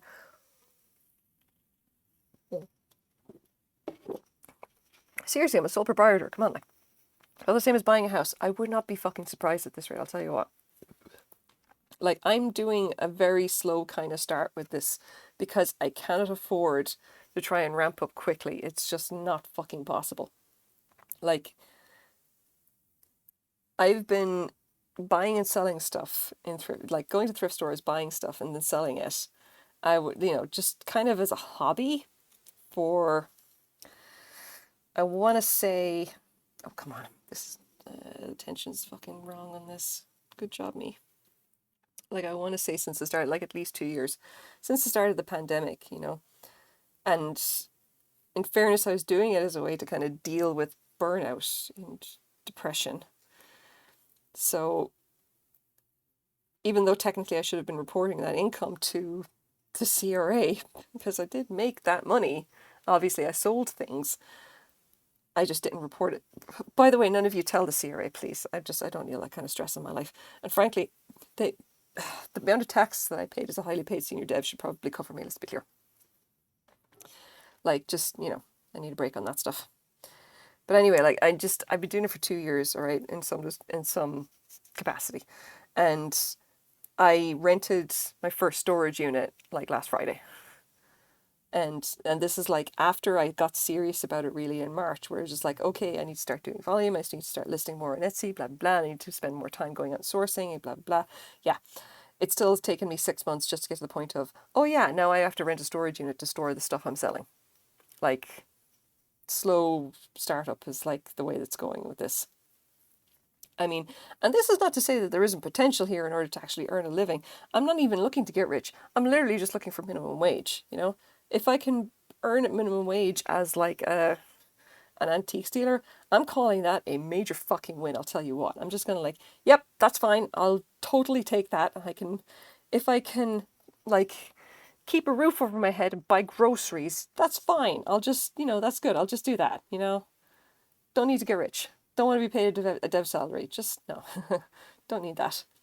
Just let me pay the bills. I'm good with that. And I'll pay my taxes or whatever you want after this, I guess. I don't really know. But like, if it turns out that like, oh no, we're not going to count that against your tax and here's a tax bill for like 10 grand or some shit like that. I'm just like, I will literally have to go to them and go like, I'm just like, okay, this is great, but I can't pay it. I don't have this money. Like, what are you talking about? I've spent every penny trying to get a business off the ground.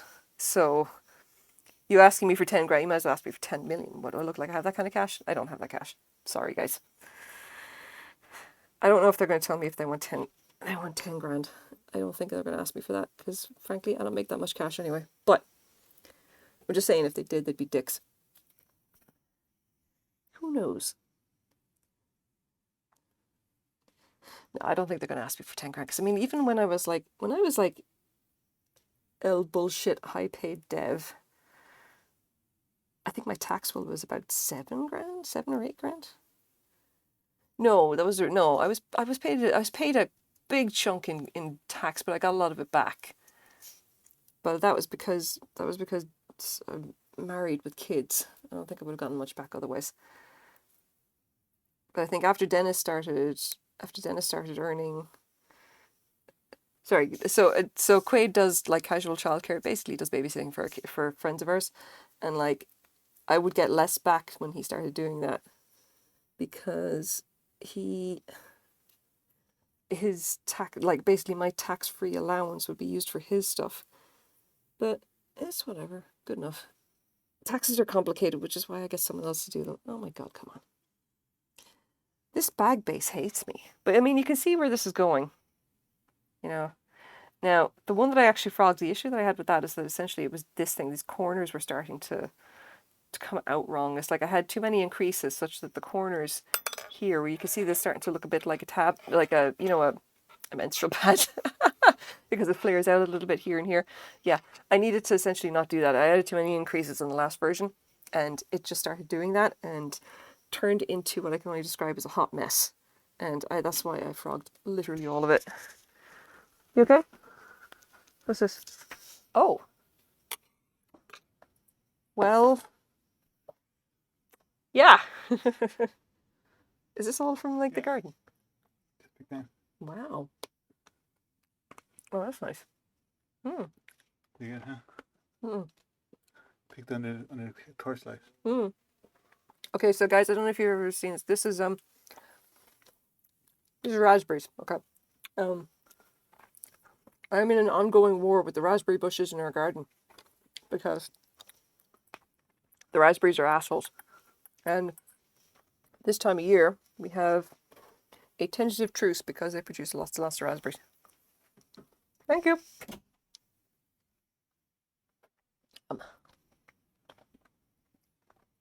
So 3K for a month means you got to shift about 10 grand. Yeah, I'm not doing that. Oh yeah, I know. Just trust me. Okay. The raspberries in our garden are the biggest dickheads in the planet. I hate them. So what happens is that after raspberry season is over, right? Inevitably, I will go out with the clippers, and I will cut them back to fucking stumps, and them assholes will inevitably decide that this is not good enough. Now, here's the thing: because we live in a housing co-op, by and large, we're not supposed to take stuff out of the ground if it's been there for a while. So the raspberries that are bushes that are currently eating my garden have been there since, oh, I don't know, since probably the co-op was founded. So essentially they've got tenure, and at this point I cannot just rip them out, right? I would be perfectly happy taking them outside and burning them, but no. They are very invasive. They put runners up everywhere. And I am in a constant battle of cutting them back aggressively and ripping the runners out, and just generally trying to stop them from essentially eating every square inch of whatever small plot of land I own. Well, not really own, but I take care of it because it's my little gardens attached to our unit. And they make it very difficult to essentially do anything because they take over everything. Like when I cleaned up that garden, it was literally nothing but one giant raspberry bush, and I had to cut it to pieces in order to get any other plants in there. And even now, my poor strawberries, which I planted a while ago, are essentially like the ones that are down next to the raspberries are slowly crying, and they're essentially just like they're so unhappy that I'm pretty sure that they've got depression. The ones that I took away and put into pots and took them far away from the raspberries are doing okay. They're starting to recover. Those other strawberries, I'm absolutely going to have to take them out as well, because I'm pretty sure leaving them in there constitutes some kind of a war crime. It's getting stupid, they're assholes. Crowbar Scout, how's it going? Welcome. Susan Lee, how's it going? I love this so much. It's just like, it's excited. I like it. You missed me ranting about Maxsold, which is an estate selling website. Plus me complaining about how my tax bill is probably going to be bullshit as a small business owner, etc., etc. But we shall have to see. Maybe the CRA will go easy on me when I file my tax return next year. I don't know. We'll have to see. So what I'm talking about now is the fact that the raspberries in my garden are utter dickbags who like to put runners up everywhere. And as soon as raspberry season is over and we've finished clearing them of all the berries, I'm going to go out there with my clippers and I'm going to hack them back to nothing. Again, I got to do it every single year. If I didn't, they would essentially take advantage and rip the entire shit out of the entire garden. Ow! God damn it. I'm working attention, which is too high, and I know it. Anyway, my raspberries are assholes, and I can't take them out. I just essentially have to cut them back and hope that they don't destroy the garden itself. They're dickheads. We shall see. I think we're coming to the end of raspberry season, which is worth something. The thing is that I kind of, although they're assholes, I kind of don't want to get rid of them anyway because they provide so many fucking berries. You can make so many pies out of those assholes. She made a draw her own. They're just really cute. I know. I draw my emotes. I draw my emotes as well. Badly though. Those look much nicer. Oh, come on. Yeah. What we're currently working on here is the base for a bag.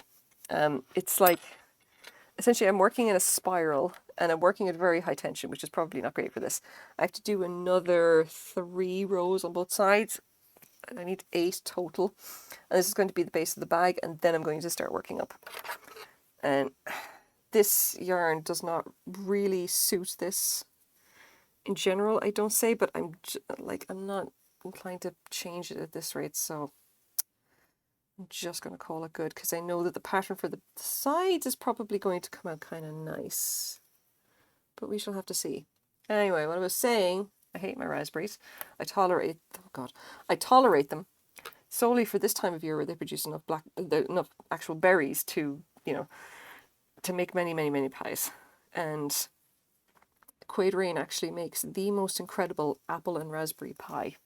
That kind of makes the amount of work it is to essentially be in a constant cold war with the raspberries. It kind of makes it a little bit easier to deal with. Come on. There we go.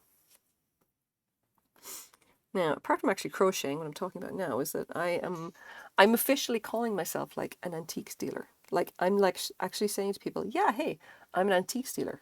I know shit about antiques. And what I specialize in is glass. Like antique and vintage glass. And I fucking love it. I love it. I love it like nothing else. And it's such a cool thing to finally tell, like just say to people, oh yeah, look, I'm an antiques dealer. And I specialize in glass. And like, and it's like everyone's just like, oh, you're an interesting person. It's great. Like it's like instant conversation starter, you know. And like I had over the course of the week when I was talking to people, I had like two people ask us like, hey, do you have a business card? And I'm like, no, not yet. And kind of felt a bit stupid about it, in fairness. But yeah, what are you gonna do? I should probably get business cards. I don't know. Like the business cards would be kind of funny because I would kind of want to put like something like my name and then antiques dealer, glass specialist, former programmer, only occasionally entirely crazy. Sell me old glass. Promise you're not going to regret it. Here we go. There we go. Anyway, so we should talk about the actual contents of the blue collection, by the way, which is totally what I'm calling it. I don't give a shit. Like that is so the blue collection because it's like, it's fucking blue. All of it is blue. I can't get over how blue that thing is. Like so many fucking pieces of blue glass. All right. Like just, if you guys follow me on Instagram on Small Joyful Things, if you want to take a look, I put some pictures up of that shit. And I'm like, so much antique blue glass. All right. Just, oh my God, so much. And like, and when I was going through this, right, I filled my entire SUV with box upon box upon box of like just glassware. All of it is blue in various shades of blue. I'm just major props to this lady who collected the late great collector of the blue collection, who I really wish I had met because she was nothing if not completely committed to her aesthetic. Like, God love her. She, you know, she had some kind of taste, you know, there was a lot of stuff there. But like, the final tally was, I think, 3 boxes of stuff that I took to the thrift store and immediately got rid of.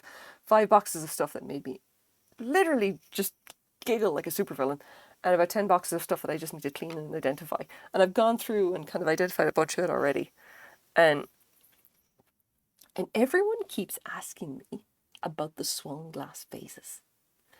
Now, because there's a bunch of swung glass vases, right? Now the big one, the one that I'm kind of the most interested in, is one by a company called Viking. And it is a large 3-toed blue neak, was the name of the colour, swung glass vase. It is a very fine condition one, alright? Despite the fact that when I, like in this actual, like when it came in the box, the thing was so fucking dusty, I was worried that it was damaged, but no, it's in perfect condition, it's just really dirty. Apparently it's been in a garage for the last 20 years or something. Like, that's the one that I know everybody's going to want for a start. And that's the one I'm personally very interested in myself because, like, just the swung glass is such a peculiar thing and it's so popular right now.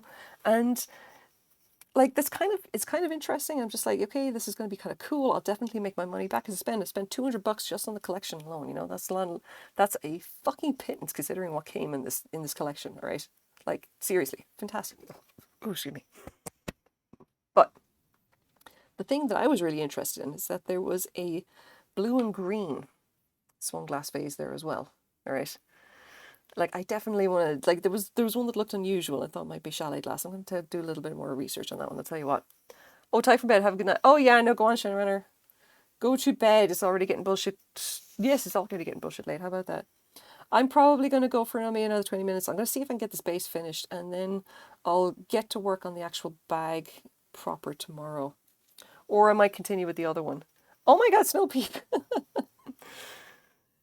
Hey, Snow Peep, how's it going?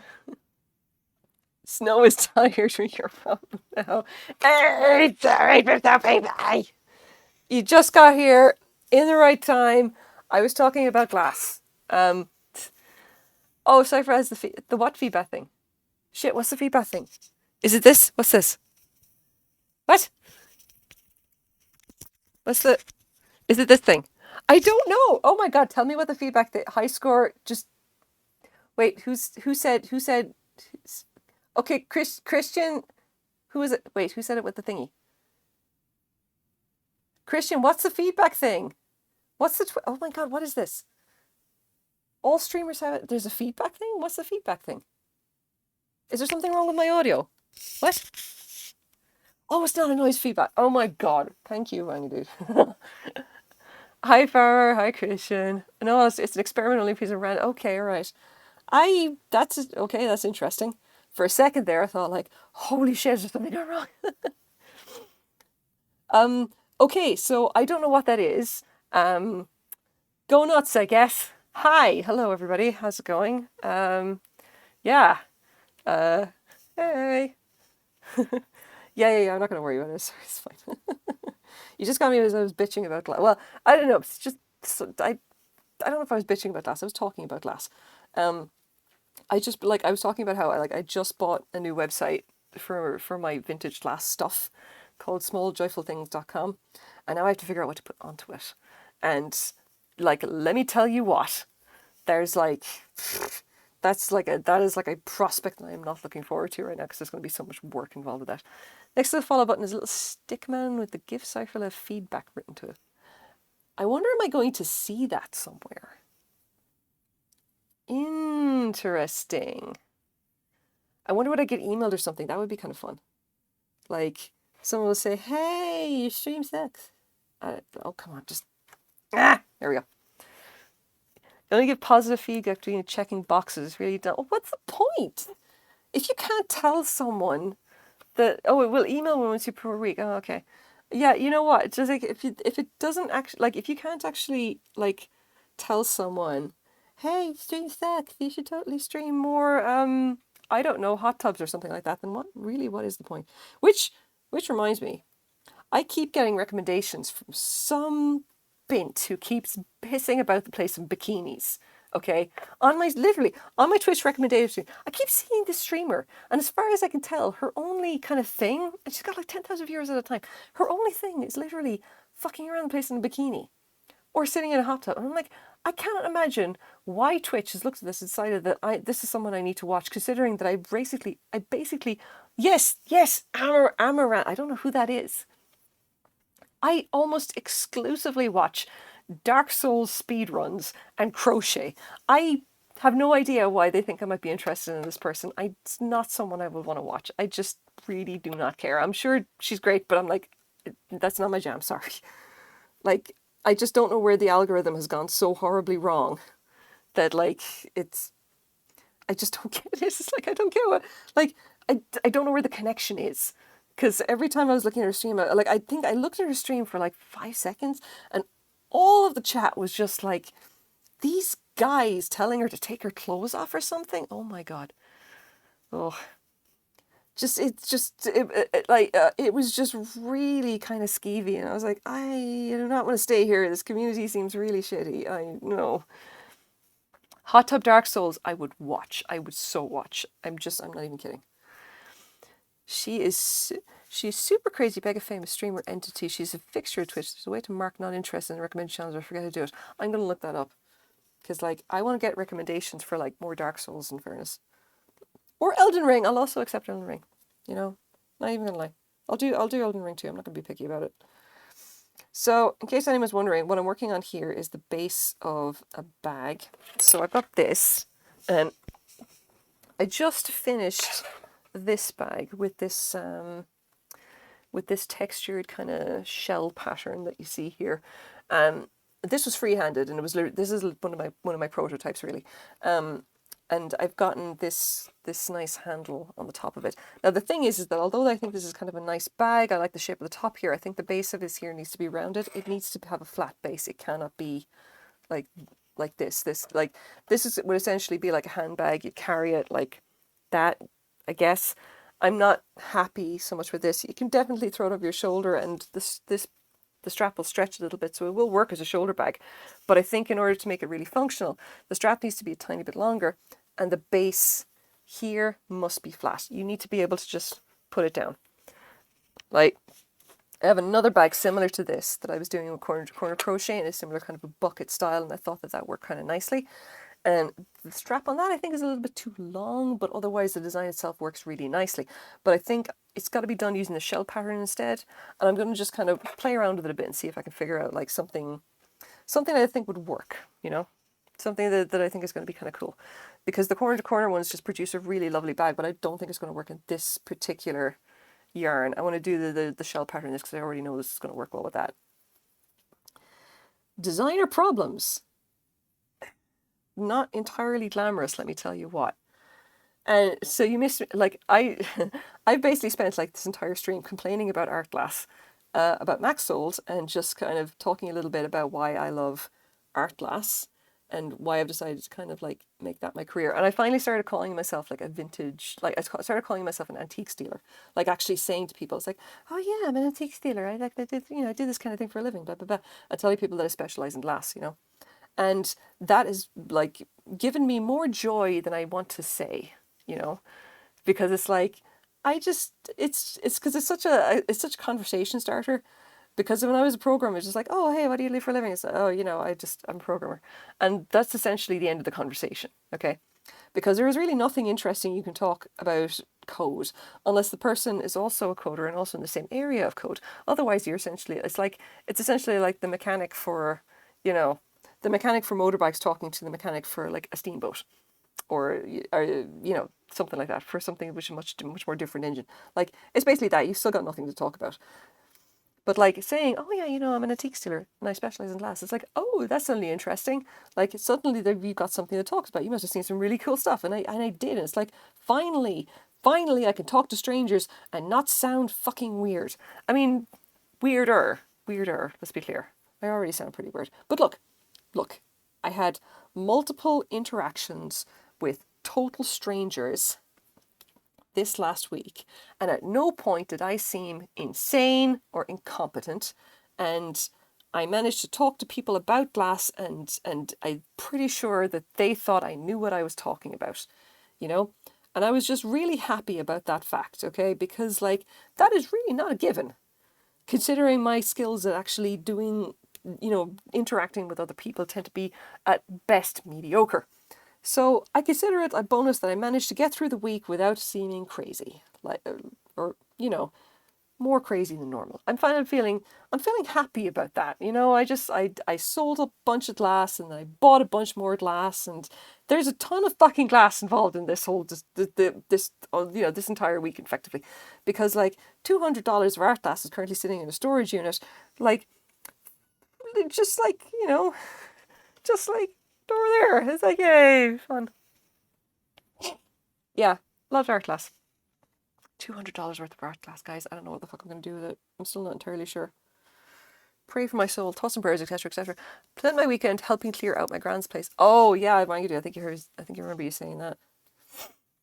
Her and my late grandfather built the place 30 years ago. So many old things just all over the show. Trying to figure out what actual sentimental value and what was cool vintage stuff she bought for the aesthetic value. Oh, I mean, yeah, that is a hell of a job. I really wish I could do stuff like that. I tell you what, I don't essentially want to do estate sales. I don't think I'd enjoy it as much, and there's plenty of people that do that already. I would like to be a kind of consultant for estate sales, basically, so that like I would walk into a place and just like, you know, especially if someone has a lot of glass or whatever, because that's really what I'm specializing into at this rate, that I would just say, okay, here's the massive amount of glass that you've got. Now, I can pick out the things that like, I'll pick out the things that is just like, oh yeah, that's the valuable stuff or whatever. This is the stuff that you want to sell separately, you know? And then the rest of this is just like, yeah, you can sell that for whatever or donate or whatever that's not going to be worth anything. I'll essentially just pick out the good stuff and say, okay, you can get rid of the rest. Yeah, it didn't have much glass. Like, I mean, it's like, there's some people collect a lot of glass, not always, you know? Like, I would think in general it's just something I'd really like to do, because I have a lot of random information about glass and ceramics for about, you know, for in general, you know, it's mostly glass. Like, I fucking love glass. I'm not even kidding. Like, glass is so my thing. I've organized and priced an entire moving sale on my own for a family moving out of the country with super human feet. I know. Oh my God, right? I wouldn't even want to think about it. Yeah. So don't worry about that. Here, look, before you lurk, I'm going to show you something, okay? I was showing some pieces from my own personal collection, and this is one of them. This is a Robert Held art glass vase. This is like, you just want to see this, but basically before you go, like, because I know that you're looking to get like the swung glass vases and build that rainbow that everybody looks at. Well, this is what I collect instead. This is the Robert Held stuff. Like, this is probably one of my best scores or whatever. This is probably a $300 vase, and I bought it for $20.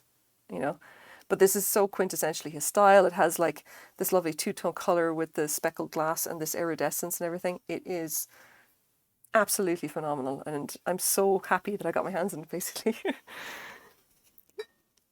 But yeah, like that's my stuff. That's like, I don't collect really anything but his stuff, and his is easy to get because he's a Vancouver glass artist. But yeah.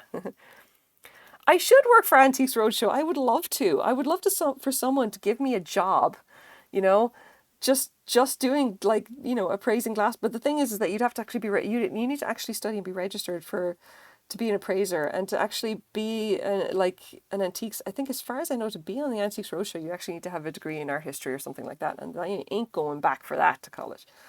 Like, I don't think so. Not that I wouldn't be tempted, but I totally would have just like, yeah. I love the Wheel and Deal. I fucking love it. I gotta like keep an eye on my Instagram. Okay, I'm gonna start putting up more pictures of like the blue collection. I'm so fucking calling it the blue collection. Ha! It's gonna be great. Yeah, go on, Snow. I'll talk to you whenever. Take it easy and hope you had a good stream. I didn't even ask what you did. I'm so sorry. Not by Felicia 1994 followed me. Hi, thank you. Appreciate the follow. I mostly do crochet and I talk a lot of bollocks, so I will be aggressively Irish at you for no reason. And I talk a lot about vintage glass because, guys, I can say it. I'm an antiques dealer and I specialise in glass. But I also do fiber art and I do crochet and stuff. This is what I do on stream because I love it. This is like the other thing that I do. But like, it's crochet and sell vintage glass. Like, yeah, it's so crazy to think about it. I'm still kind of a little bit blown away that like, that's what I do now. That's like my job. I'm not even very good at it because I'm not even making minimum wage right now. But you know what? I think we could. I think I could. I think like somewhere, somehow, and like that's literally the only goal I'm going to set myself this year. It's going to be like make minimum wage doing this bullshit. Like, that's it. That's going to be my entire goal. It's like, I want to make minimum wage pulling this bullshit, just saying glass. I'm like, yeah.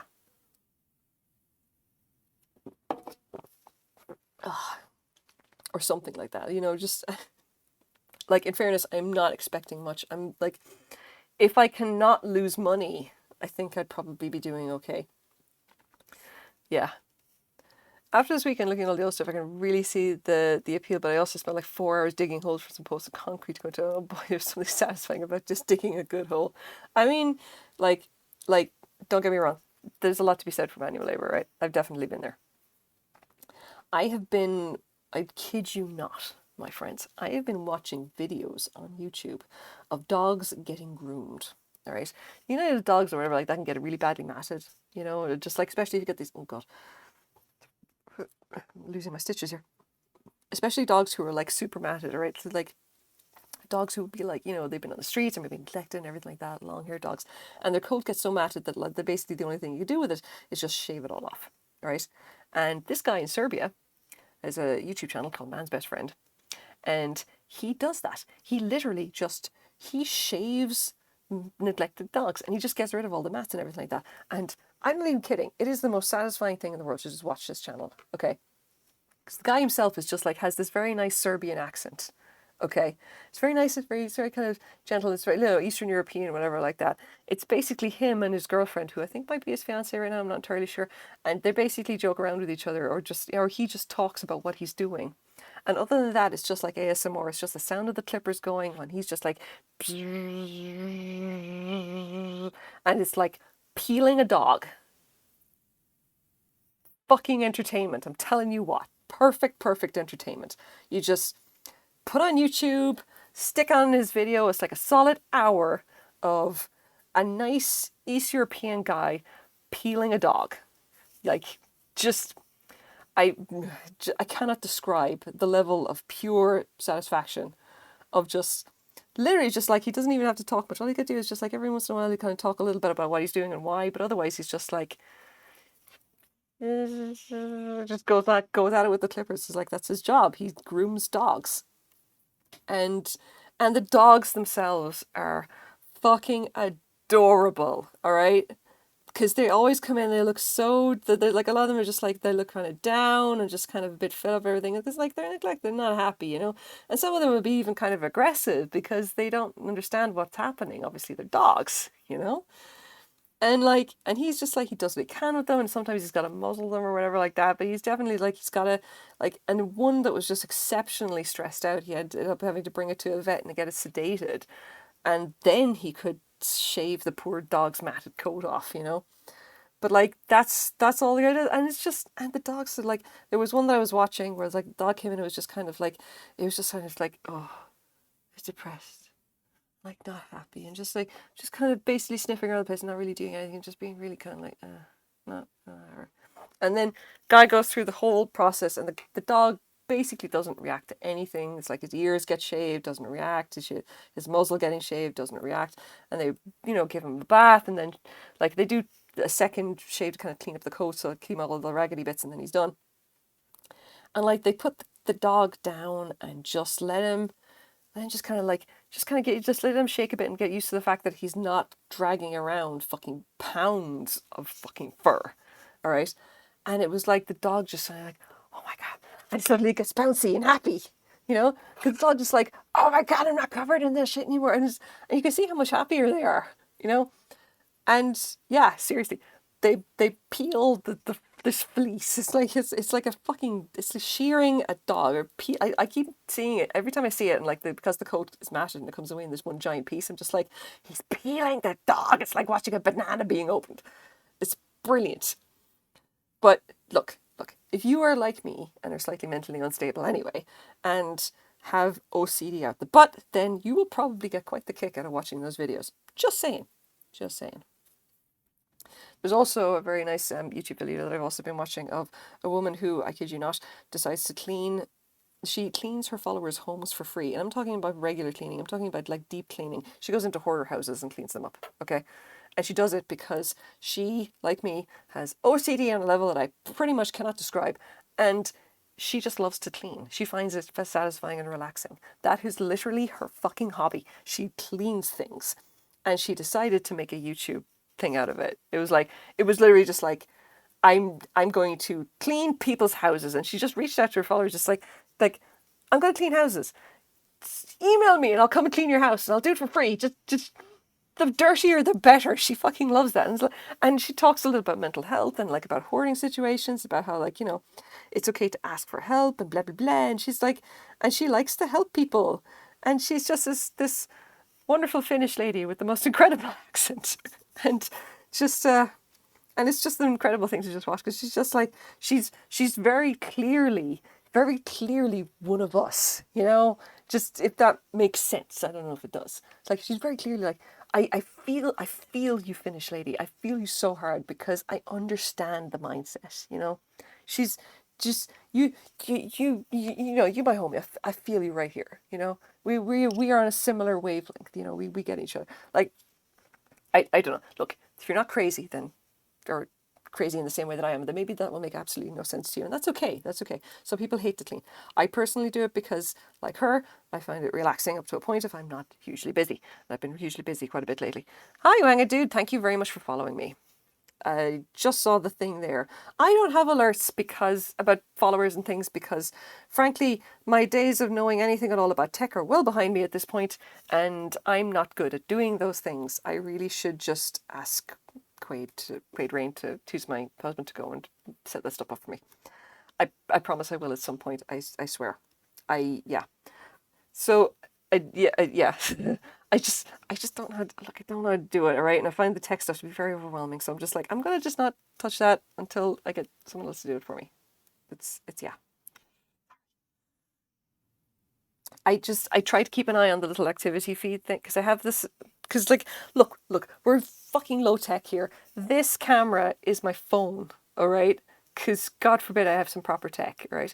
The only light I have is the light from the room and my lamp, my desk lamp. I have a ring lamp which is currently on the floor somewhere that I don't actually use for filming because I can't figure out which to set up. And then I have my MacBook. And this is my MacBook and this is my MacBook's webcam because that's the only other camera I have. And the border that you see here and the little this little hang on, here's the little this little yarn, would you call it here? Like my husband had to set that up for me because I don't know how to make it go. I'm just like he knows stuff about streaming and I really don't. I'm like I just barely know how to switch the thing on. And that's really it. I don't get any more fancy than that. It's like I don't know. It's all very intimidating, and like I try not to do too much stuff in the computer related to try and do this kind of tech setup, whatever, because like I don't want to stress the brain out too much. On account of if I stress the brain out too much, it might respond by giving me another panic attack. And like, I kind of want to try and avoid them. I've been doing really well lately with not with the panic attacks. Oh, for fuck's sake. Just, yeah. All right. Let's try this again. Stitch.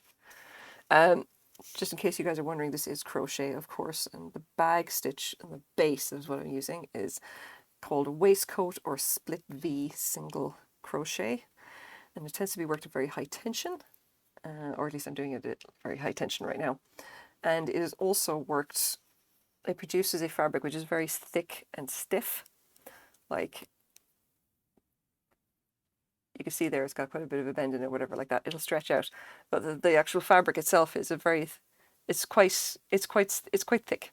For crochet fabric anyway, it's very dense, And this is very good stuff to use for the base of a bag.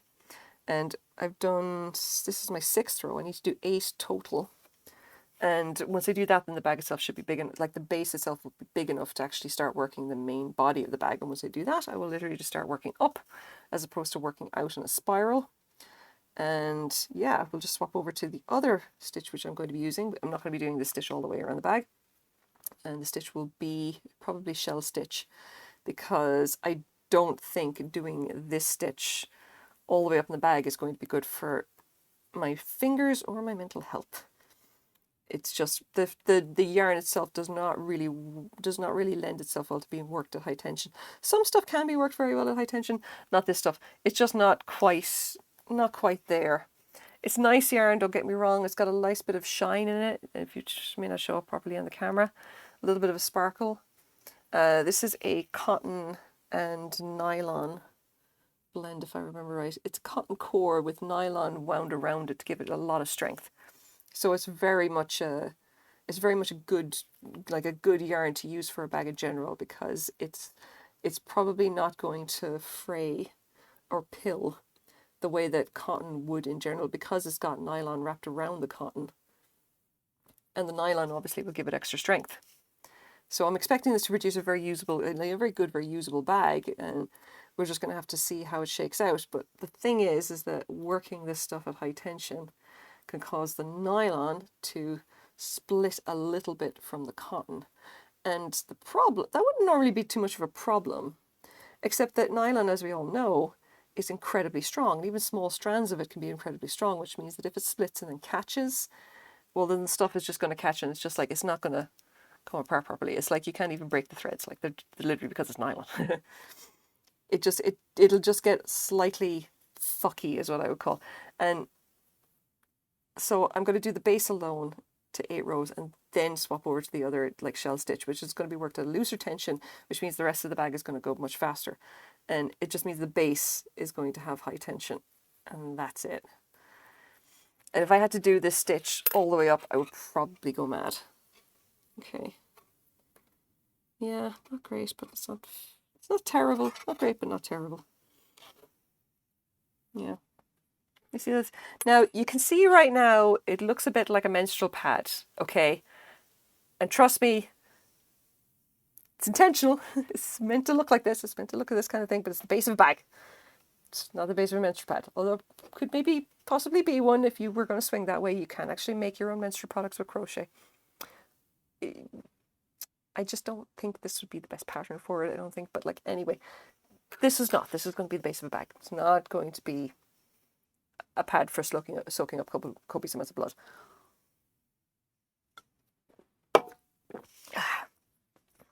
What's the gold thing with the red string? This is my yarn cutter. Oh, excuse me.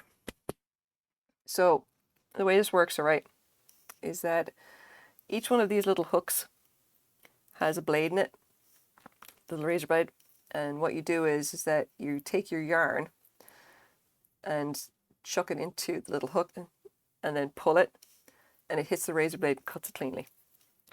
And you will use this instead of using a snips or a scissors. That's really it. And this particular one has this thing, which has now come off on me because I'm silly. And the reason being that I actually have a needle here that I tie to.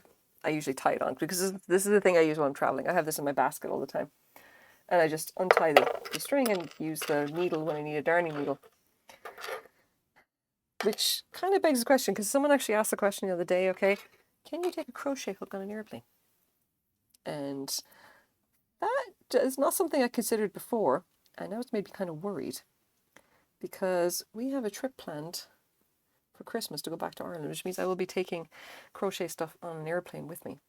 And this is a metal hook, okay? And I'm slightly worried that the old, so it's a safety thing since the blade is covered. Yes, it is. Basically, it's just like it's a way of cutting the yarn that means that you don't ever have to worry about cutting your fingers. You know, you can't get. I could get maybe my nail in there. I can't get my finger in there. It's much. It's very tiny. You wear this around your neck for convenience, basically. It's like so that you don't have to carry your scissors around, and it's just like a quick, like you basically pull this up and just whack and basically take this bonk and then drop it, you know. I don't have it around my neck, obviously, because I don't know why I'd bother with that, but like that's kind of what the intention of that is. But yeah, I know someone was asking, it's like, can you take this on an airplane? Because technically that is a razor blade inside a little metal core. And I don't know if I want to give up mine to the TFSA or the TSA, or, you know, whoever the Canadian airline authorities are. I don't know. I'd have to ask them, like, am I allowed to take a yarn cutter? And maybe explain what it is. I'm sure I could cut myself, yes, if I tried hard enough, but I'm not going to try, so there's that. But yeah, someone was asking, it's like, can you actually take a crochet hook onto an airplane? And they ended up calling, I think, Delta. And Delta was like, nope, it's a hook, you can't take it on an airplane. And I'm pretty sure that the person was not expecting their response. It was just like,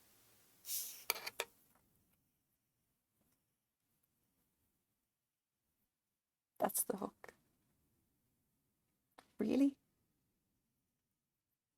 I'm like, look at that. It's a tiny, tiny little, see that? I can't even get my full nail under there. Now, the question for all of you, of course, is, could you hijack an airplane with this? Because apparently Delta thinks you can. Think. I want to hear plans, people. Like, not because I'm planning to hijack an airplane. I just want to be prepared in case the opportunity ever arises. I didn't say that out loud. Oh, come on. What am I doing?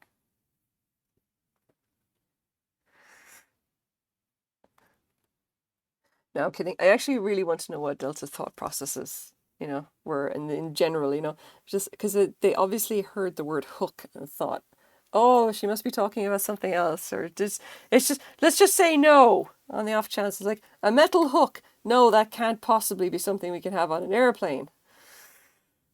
Yeah, looks like I'm on vacation for scooping out the brains. I'm not going to say I'm not going to say it can't be used for that purpose. I've just never seen it used for that purpose. So yeah. Fun fact, I was reading up in the history of crochet hooks, and apparently the ones that I like the most are all by this company called Boy, Boye, which I thought was kind of interesting.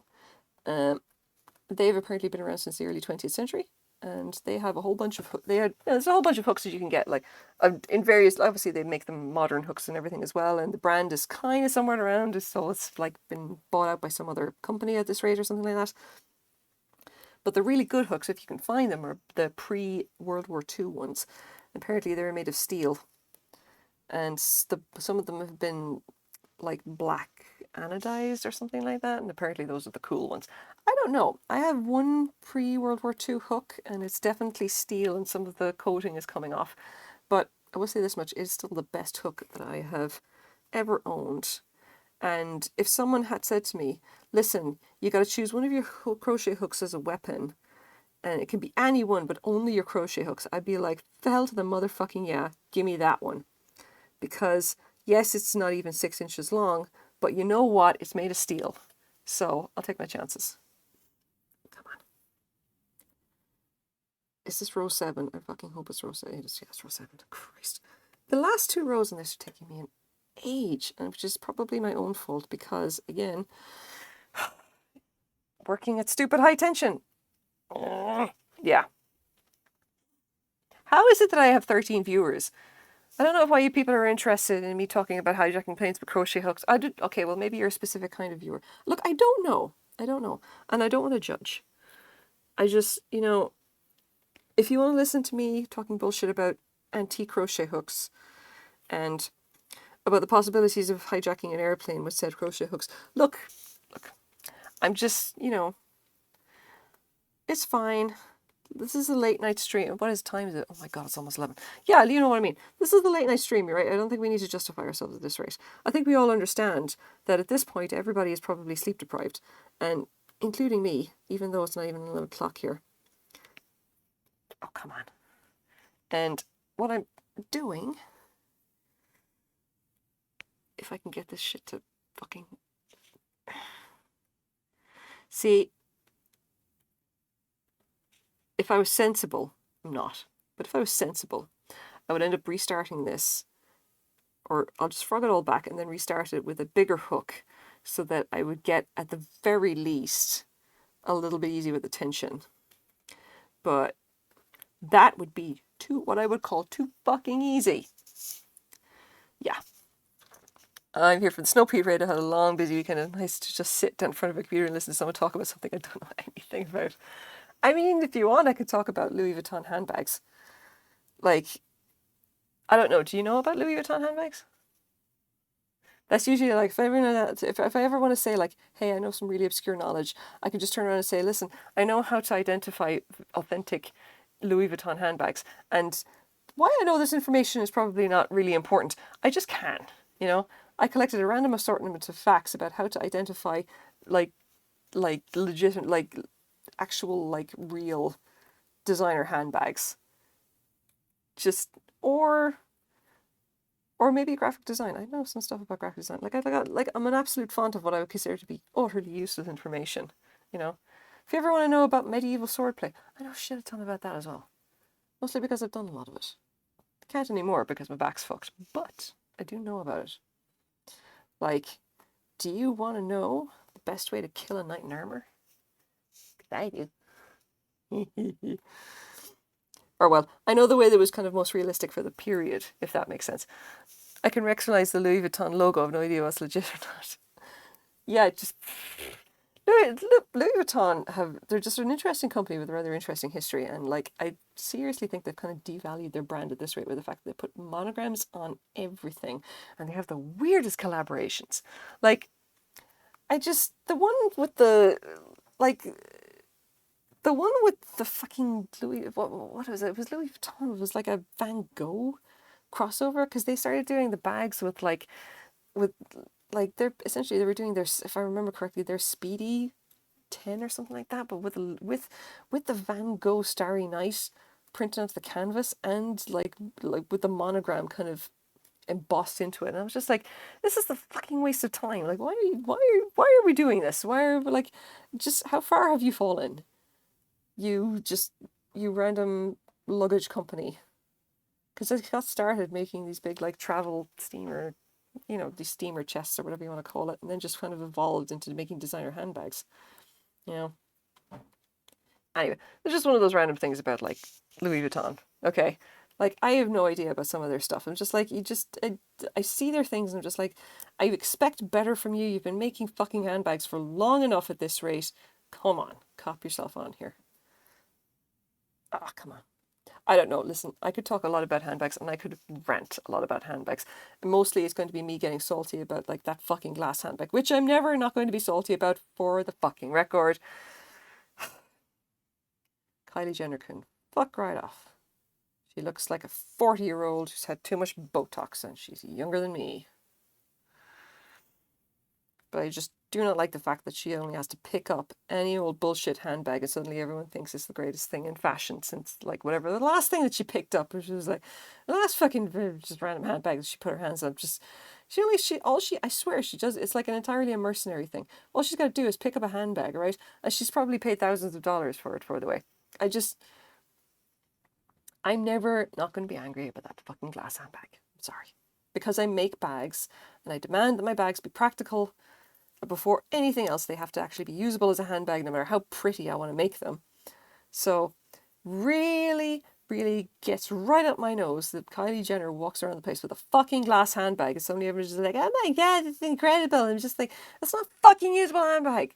That is a terrible, terrible idea. Do not make handbags out of glass. It has never been anything but a dumb idea. Stupid idea. I should probably not use the word dumb. So many high-end brands are now doing all the same branded stuff as any other brands. It brings down the perceived value, but less people own things with their brand on it, or something people want to do. It's a tricky situation. Yes, like, there is a thing in fashion, okay, if we want to get kind of a bit meta for a second, which is effectively signaling.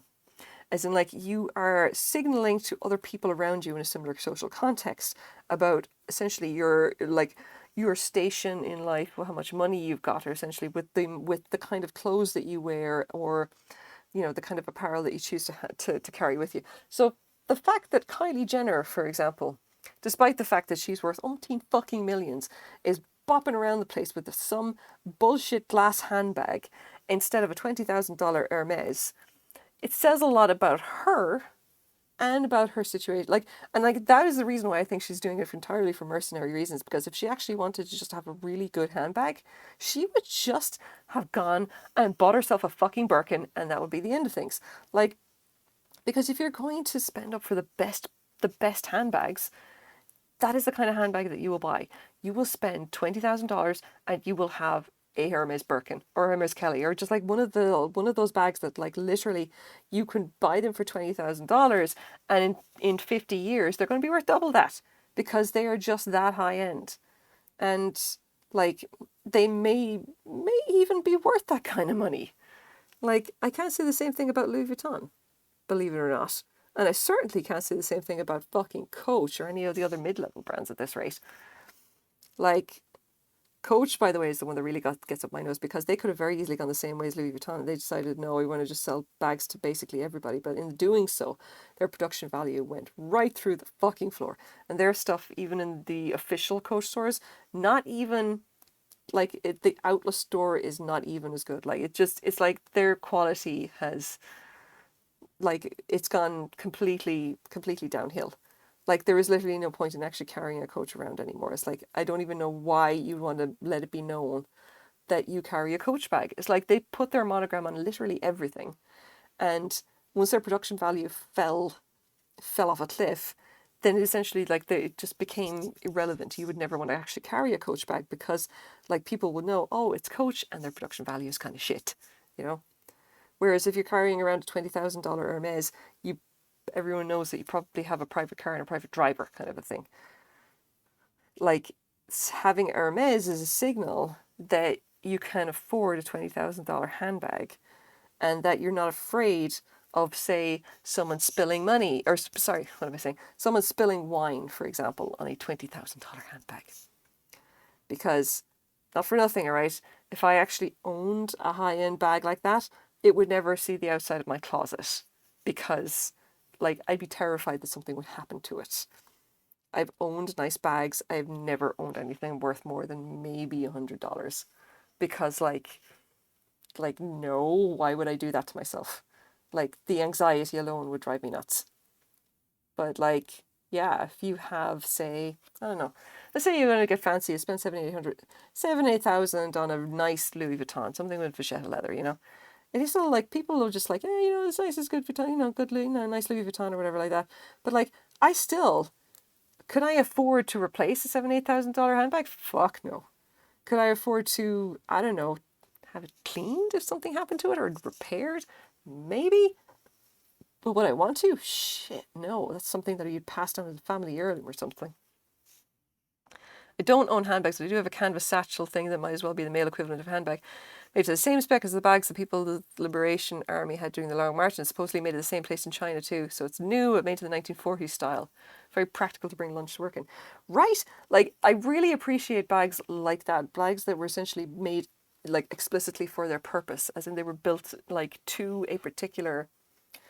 Like, they had to be built a particular way, but it was entirely for practical purposes, you know. And I enjoy the fact that it's like an aesthetic can come from practicality, or like instead of, hang on.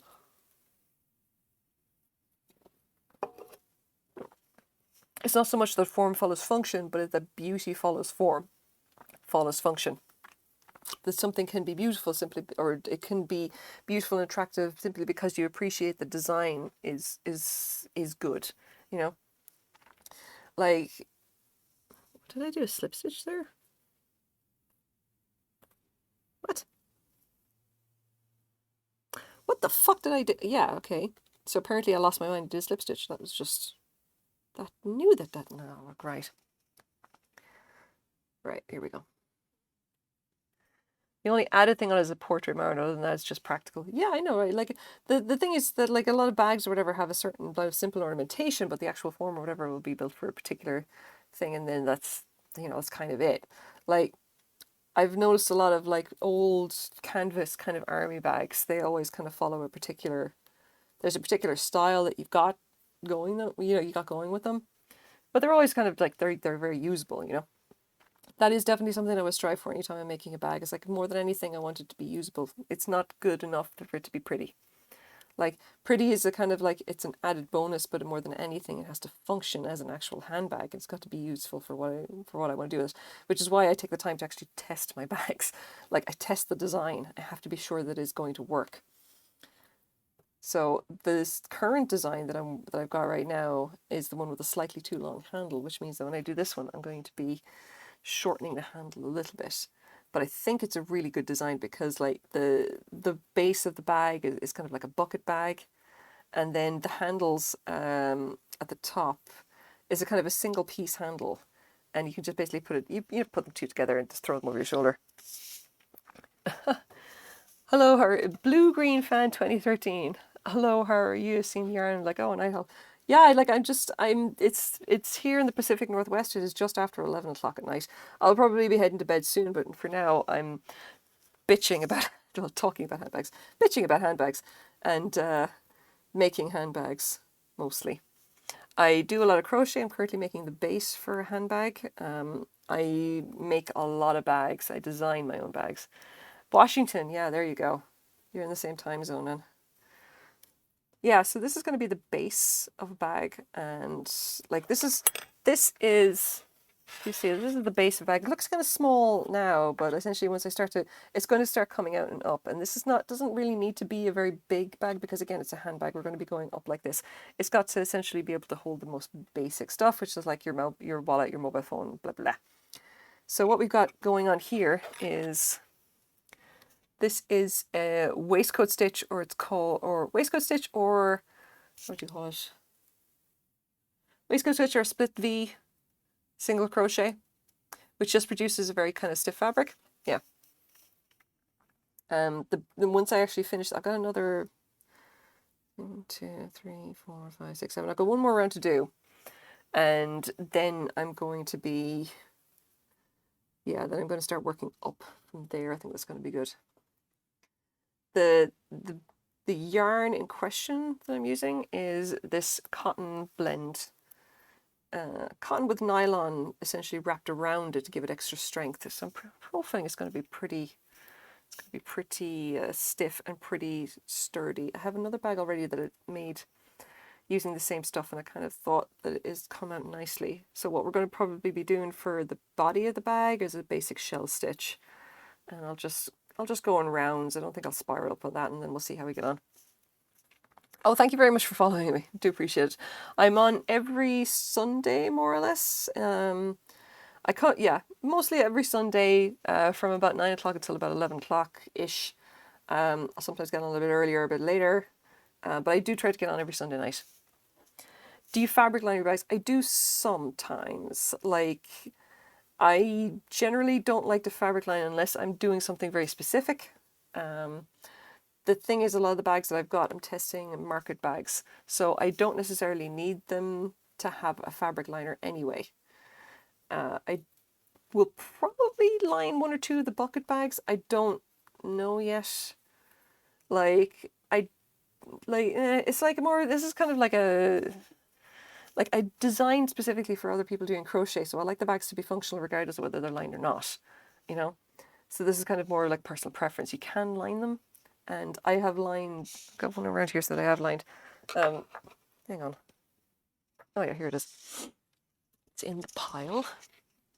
So this is one that I did, this is a market bag prototype that I did. This is one of my designs. The corner to corner crochet, the corner to corner crochet market bag design. This is actually the patterns up on Ravelry and Etsy. It's called the Minty Fresh market bag. This is the smaller version of it using a 4x4 grid for the corner to corner part. Yeah, and then I added in this little detail, which is love and coffee, because I was testing whether I could actually put like text onto the bags. Now, I wanted to use this, and I was like, well, what if I made a handbag version of this? Like, what would that work like? Like, would that work? So the handle of it I thought was the right length for a shoulder bag, and then I ended up lining it with this gloriously striped like primary colors and black and everything like that, just to kind of try it out.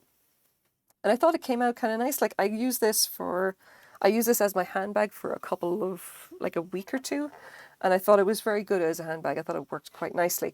The only thing about it is that I need to sometimes put overall, I think I prefer having a bucket bag. I like something that I could just put down and have a base without it just falling over and flopping and things falling out of it. That's the only thing I could fault about that bag. I think if I was going to do it again, I'd probably want to put some kind of a zipper in it to make sure this stuff doesn't fall out of it. Don't quite know. I thought it's a good design, and like the bigger ones, definitely. Like, I have my actual official pattern for the Minty Fresh market bag is done on a 5x5 corner to corner crochet grid, and it produces a very large bag. Like, you can get like a massive amount of groceries into them, which is the point, you know. And they're shoulder bags obviously as well. There we go. This one though is definitely going to be more of a handbag, I think. I love I love going to farmers market. Oh yeah, absolutely. I got fabric, but I don't know how to line them. How much? I sell all like $5 Canadian or something. I don't know. I sell all my patterns for $5 because that is basically what I would pay for a pattern. So I just kind of like, yeah, whatever.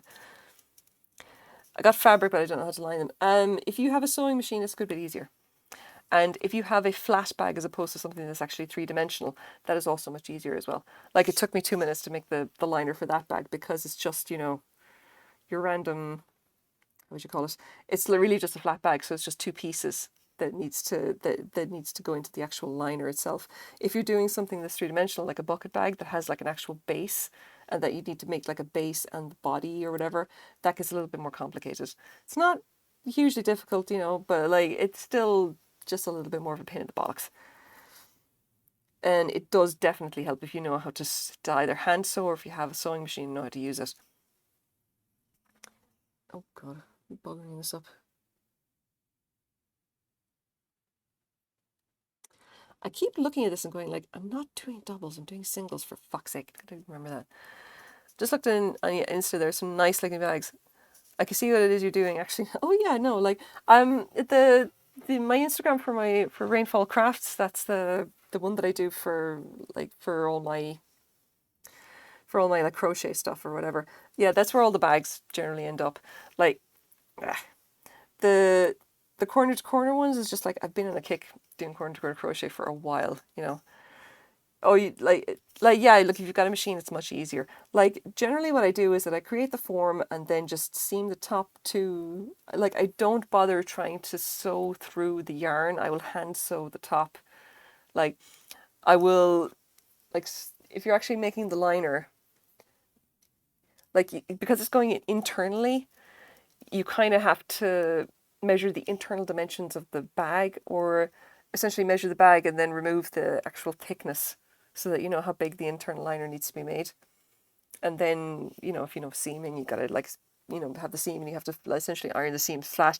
It's, again, it gets much trickier if you have a bucket bag, so I would definitely suggest looking up some tutorials online for it. Like, I don't know how to explain that stuff off the top of my head. I need to actually show you or whatever. And I don't do enough sewing. I know enough to get my own stuff done. I don't want to try and teach someone else because, like, I just don't like it that much. Like, I do sewing on sufferance because I can't, there's something that I can't do with crochet, like slimy bags. I do teach crochet and I know how to sew and knit, but I don't like to, I would not want to teach someone how to sew or knit. They're just not my thing. Oh, God, something in my eye now. There we go. Oh my God. Late night phantom eye dirt. Okay, so in case anyone was wondering, this is Frank. Frank is my business manager and also the channel mascot. He's here to make sure I don't get into trouble. He does a very good job by and large. I also drink far too much bubbly. Today's flavour is, well, it was blackberry, but it's also cherry. They still haven't sponsored me because they're assholes. Give it time, I will convince them. But mostly what I do is that I make bags. I make bags, I design my own bags. I then test my handbags, or test whatever bag I'm making. So I'm usually wandering around the place in Vancouver anyway, and here we go. I'm wandering around the place in Vancouver with my crochet basket and making more bags. I just really like bags.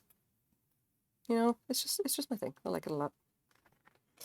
My great grandma taught me, and then I relearned in high school. Yeah, you go.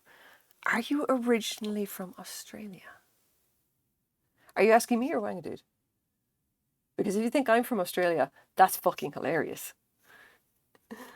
Bubbly, I normally think sparkling wine, not soft drink. Yes, I'm very Irish. Very Irish. I didn't, like, Australian is a new one. I don't know if you were asking me or asking Wang dude, but like, I just, oh, I'm very Irish. Like, I live here in the Pacific Northwest in ye olde Vancouver, BC, right here in the land of maple syrup and poutine. I am not originally from here. I lived a very long time in Ireland. Yeah, I know, I don't sound Australian. I mean, to myself, I sound aggressively Irish. And I get sometimes very self-conscious about my accent, especially here among the Canadians. Like, you did not have your sound up. Okay.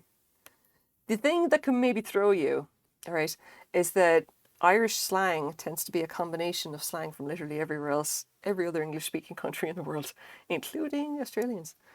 Like, there's some stuff that I hear in it that like I hear Australia. It's, oh yeah, that's Australian slang for blah blah blah blah. And I was like, really? We have that in Ireland too. And it does make sense. The Irish get around a lot. Why did I leave Ireland? Well, okay, so there was a thing that happened called the 2008 recession, or what do they call it? The Great Recession? I don't know. Look, like, I could see where shit was going around 2008, 2009. And long story short, I turned around to my husband and said, you know, I think it's time we got the fuck out of Dodge before things really go sideways. What do you want to think about going and spending a few years abroad? And he was like, sure, where do you want to go? And I'm like, well, I'd like to go to France. And he was like, we're going to some place that speaks English. I mean, and I was just like, okay, fuck you, okay, whatever. So we looked around at our options and eventually got working holiday visas to go to Canada, landed in Vancouver, and somehow never left. Yes, the once in a lifetime recession. No, not that one, the last one. Yeah. But basically we just we quit our jobs, left our homes, sold everything we owned or put everything sentimental into storage, moved halfway around the world, and it worked out. You know, so it's okay. I kind of like it though, in fairness. Like, Vancouver is a nice place to live. Like, since we've been here 11 years now. Holy shit. Yeah, 11 years. How about that? 11 years. 11 years among the Canucks. And, you know, it's it's been fun, you know, it's been interesting. The culture shock was a bit much. And like, I do appreciate the fact that I'm here in Vancouver, whatever means that, like, well, it means that, like, I get access to some far better food. Like, you can't get sushi back in Ireland, you know, not decent sushi, or well, or any sushi, let's be fair. But like, you can't, like, all there's so many awesome restaurants around Vancouver that you can get, that I have access to, that, like, now anyway, they definitely wouldn't have had back home, which I really do appreciate that. I've lived in Washington my whole life, never been there. Well, look, I'm telling you what, like, if you ever decide to go and see what the Canadians are all about, like, can recommend. Vancouver is a nice place to come and hang out. It's an interesting city. It is way too expensive to live in, but if you're a tourist, it's fairly fun. Ah, come on. And for a while, I did very well as a senior dev, working for companies in Vancouver. And now I don't. Yeah. I've lived in my city for 11 years. I worked the same job for 11 years. That's a long time. Yeah, I know, right? It's just like, it feels like a longer time. Like, yeah, you know what? It's just, you know, I'm just like, it's like, I don't have the time for regrets, you know? I don't have the time for thinking what ifs and everything like that. We came to Vancouver, we stayed, just like, we've got 2 kids now and they're Canadian. They were born here. So, like, you know, pretty sure we did something right. But yeah, again, Vancouver, can recommend. Nice place. You can go skiing, go to the beach in the same day. Do the grouse grind if you're fit. Otherwise, go to the aquarium and pat the stingrays. It's good fun. And try to avoid the downtown east side. It's got a lot of crazies. Oh god, like, this tension, like, I'm never going to do this. Like, this is going to be a nice bag, but I'm telling you what, I'm not going to be happy doing this fucking tension again. Like, I'm going to have to use a different yarn if I'm doing this bag pattern again, because this tension is fucking impossible. Like, it's going to produce a very stiff bag, but, like, the thing is that this yarn, it just is not suitable for working at this tension. It's just way too high, and, like, you can, like, I don't know if anyone's noticed, but I have issues just trying to get the hook through. Like, I've got this is kind of sore now, and my thumb is kind of sore. You can see that divot there in my finger, because that's how much pressure I'm putting on it, just pushing the fucking hook through the yarn, you know. And the thing is that I can't even swap to a different style of crochet, because I cannot do another style of crochet. It has to be this one in order to just get the precision work done at all. I would never be able to do this, like, using traditional knife grip, for example. It just, like, having this hand controlling the hook, it has to be done like that, which means I've only got, like, I've got to get to there and then I'm done. I'm probably just going to call it there. I'll call the stream then. Christ. Come on. I think everywhere, so yes, everywhere is very expensive. I got lucky, we're in a housing co-op, which means that we are here for good. We can't be rent evicted. We're in a nice secure place, and our kids have a nice community to grow up in, which is great. But, like, yeah, very expensive. Like I said, I don't think you want to live in Vancouver. Nice place to visit. It's touristy, but yeah. That side of Canada seems to be very similar to New Zealand from the pics I've seen and the way people live. Always been on my list of places to potentially go to, especially since I wouldn't need to learn new language. I mean, yeah, in fairness, I think learning new languages is great. But if you want to just kind of go someplace where people can understand you, yeah, you couldn't do worse. Yes, I live in a housing cooperative. And housing co-op is basically it's like a large, well, in our case, it's a series of buildings that has a certain number of units in each building. And when you move in, you essentially become part owner of the cooperative, which is like a not-for-profit company, which owns the buildings, the land, etc., etc. And then you were expected to like work for the co-op, as in you do some volunteer work in order to maintain the buildings, to, you know, to do things for your neighbors, and just like, it's like this little kind of a village, you know, except it's like in the middle of Vancouver, you know. I can highly recommend housing co-op living if you are like, if you were lacking a community or family. So it makes it very good for immigrants like myself. And it's just really nice to have like people around you, neighbors that you know, and all that kind of stuff. And yeah, I do my volunteer work. I help out around the co-op and everything. We help to maintain the gardens and weeding and just keeping an eye out for our elderly neighbors and a few other people. And I consider it an honor and a blessing. It is just a nice place to live. It's very gentle. It's very relaxed. You can't be thrown out of your unit because you are literally a part owner. And in our case, the housing charge is much cheaper than rent. So yeah. I recently watched a YouTube video about them building a medieval building a castle using medieval methods, but you need to be able to speak French since it's in France.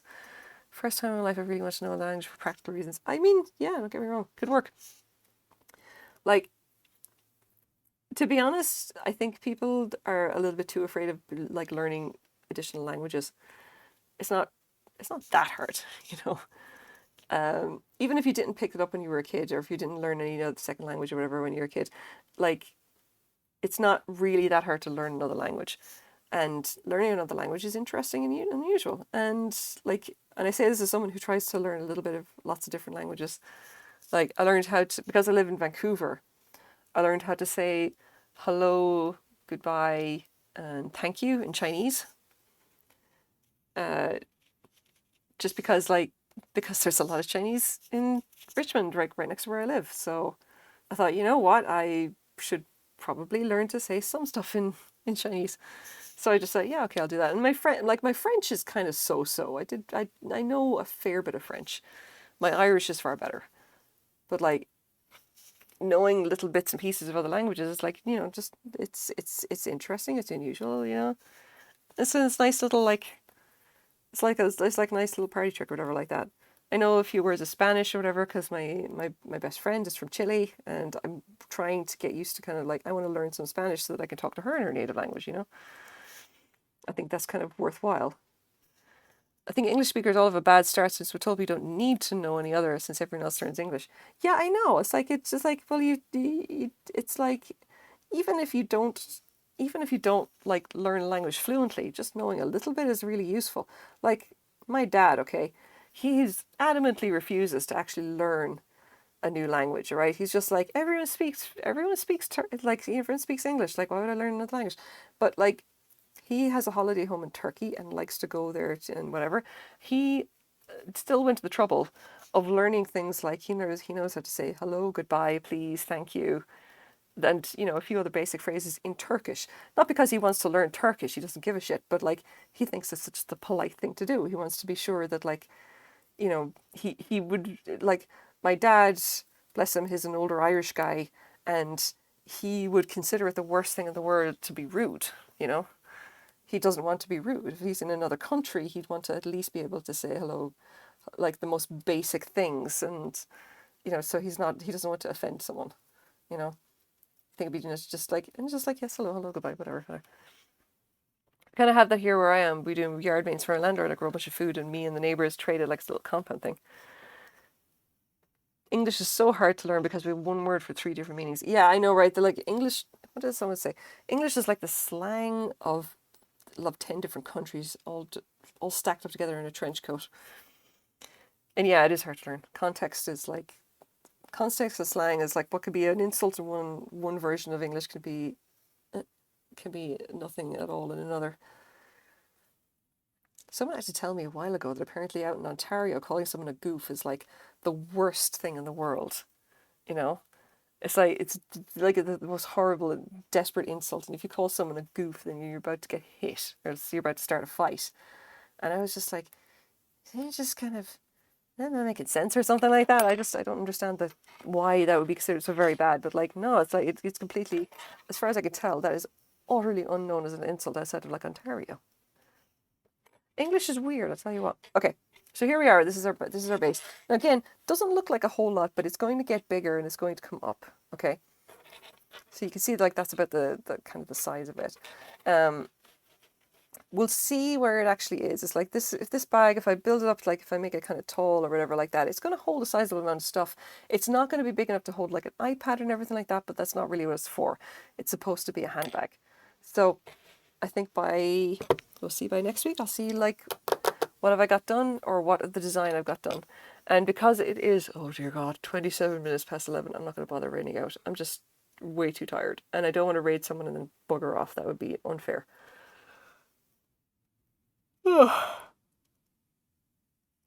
Okay, guys, I'm going to call it here. Thank you very much for hanging out. Thank you very much for follows and all this kind of stuff. Do appreciate it.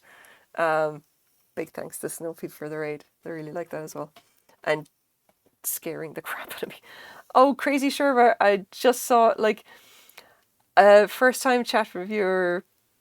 Crazy Sherva, I'm really sorry. I'm just about to go off stream because it's gotten so late. It is 11:28 p.m. here in the Pacific Northwest, and I am wrecked. I'm going to have to go to bed. If you guys want to hang out again, I'm usually on from about 9 o'clock 9 o'clock Pacific Standard Time up to about like 11ish. I'm on a bit late tonight, but I'm, it varies quite a bit. So perhaps we will see you again next week. Really sorry about that. I'm normally I'm normally doing a lot of crochet. I make crochet bags. This is my jam. This is the base of the bag. I'm going to be building it up like this. Yeah. So if you spot me online, call and say hi, and hopefully I'll have more of this done. So have a good night, guys. It's like, stay safe, wear masks, just do make sure you've got all your shots and all that thing. The pandemic is still around. Otherwise, just have a good week. Don't let the man get you down, all that stuff. Take it easy, okay?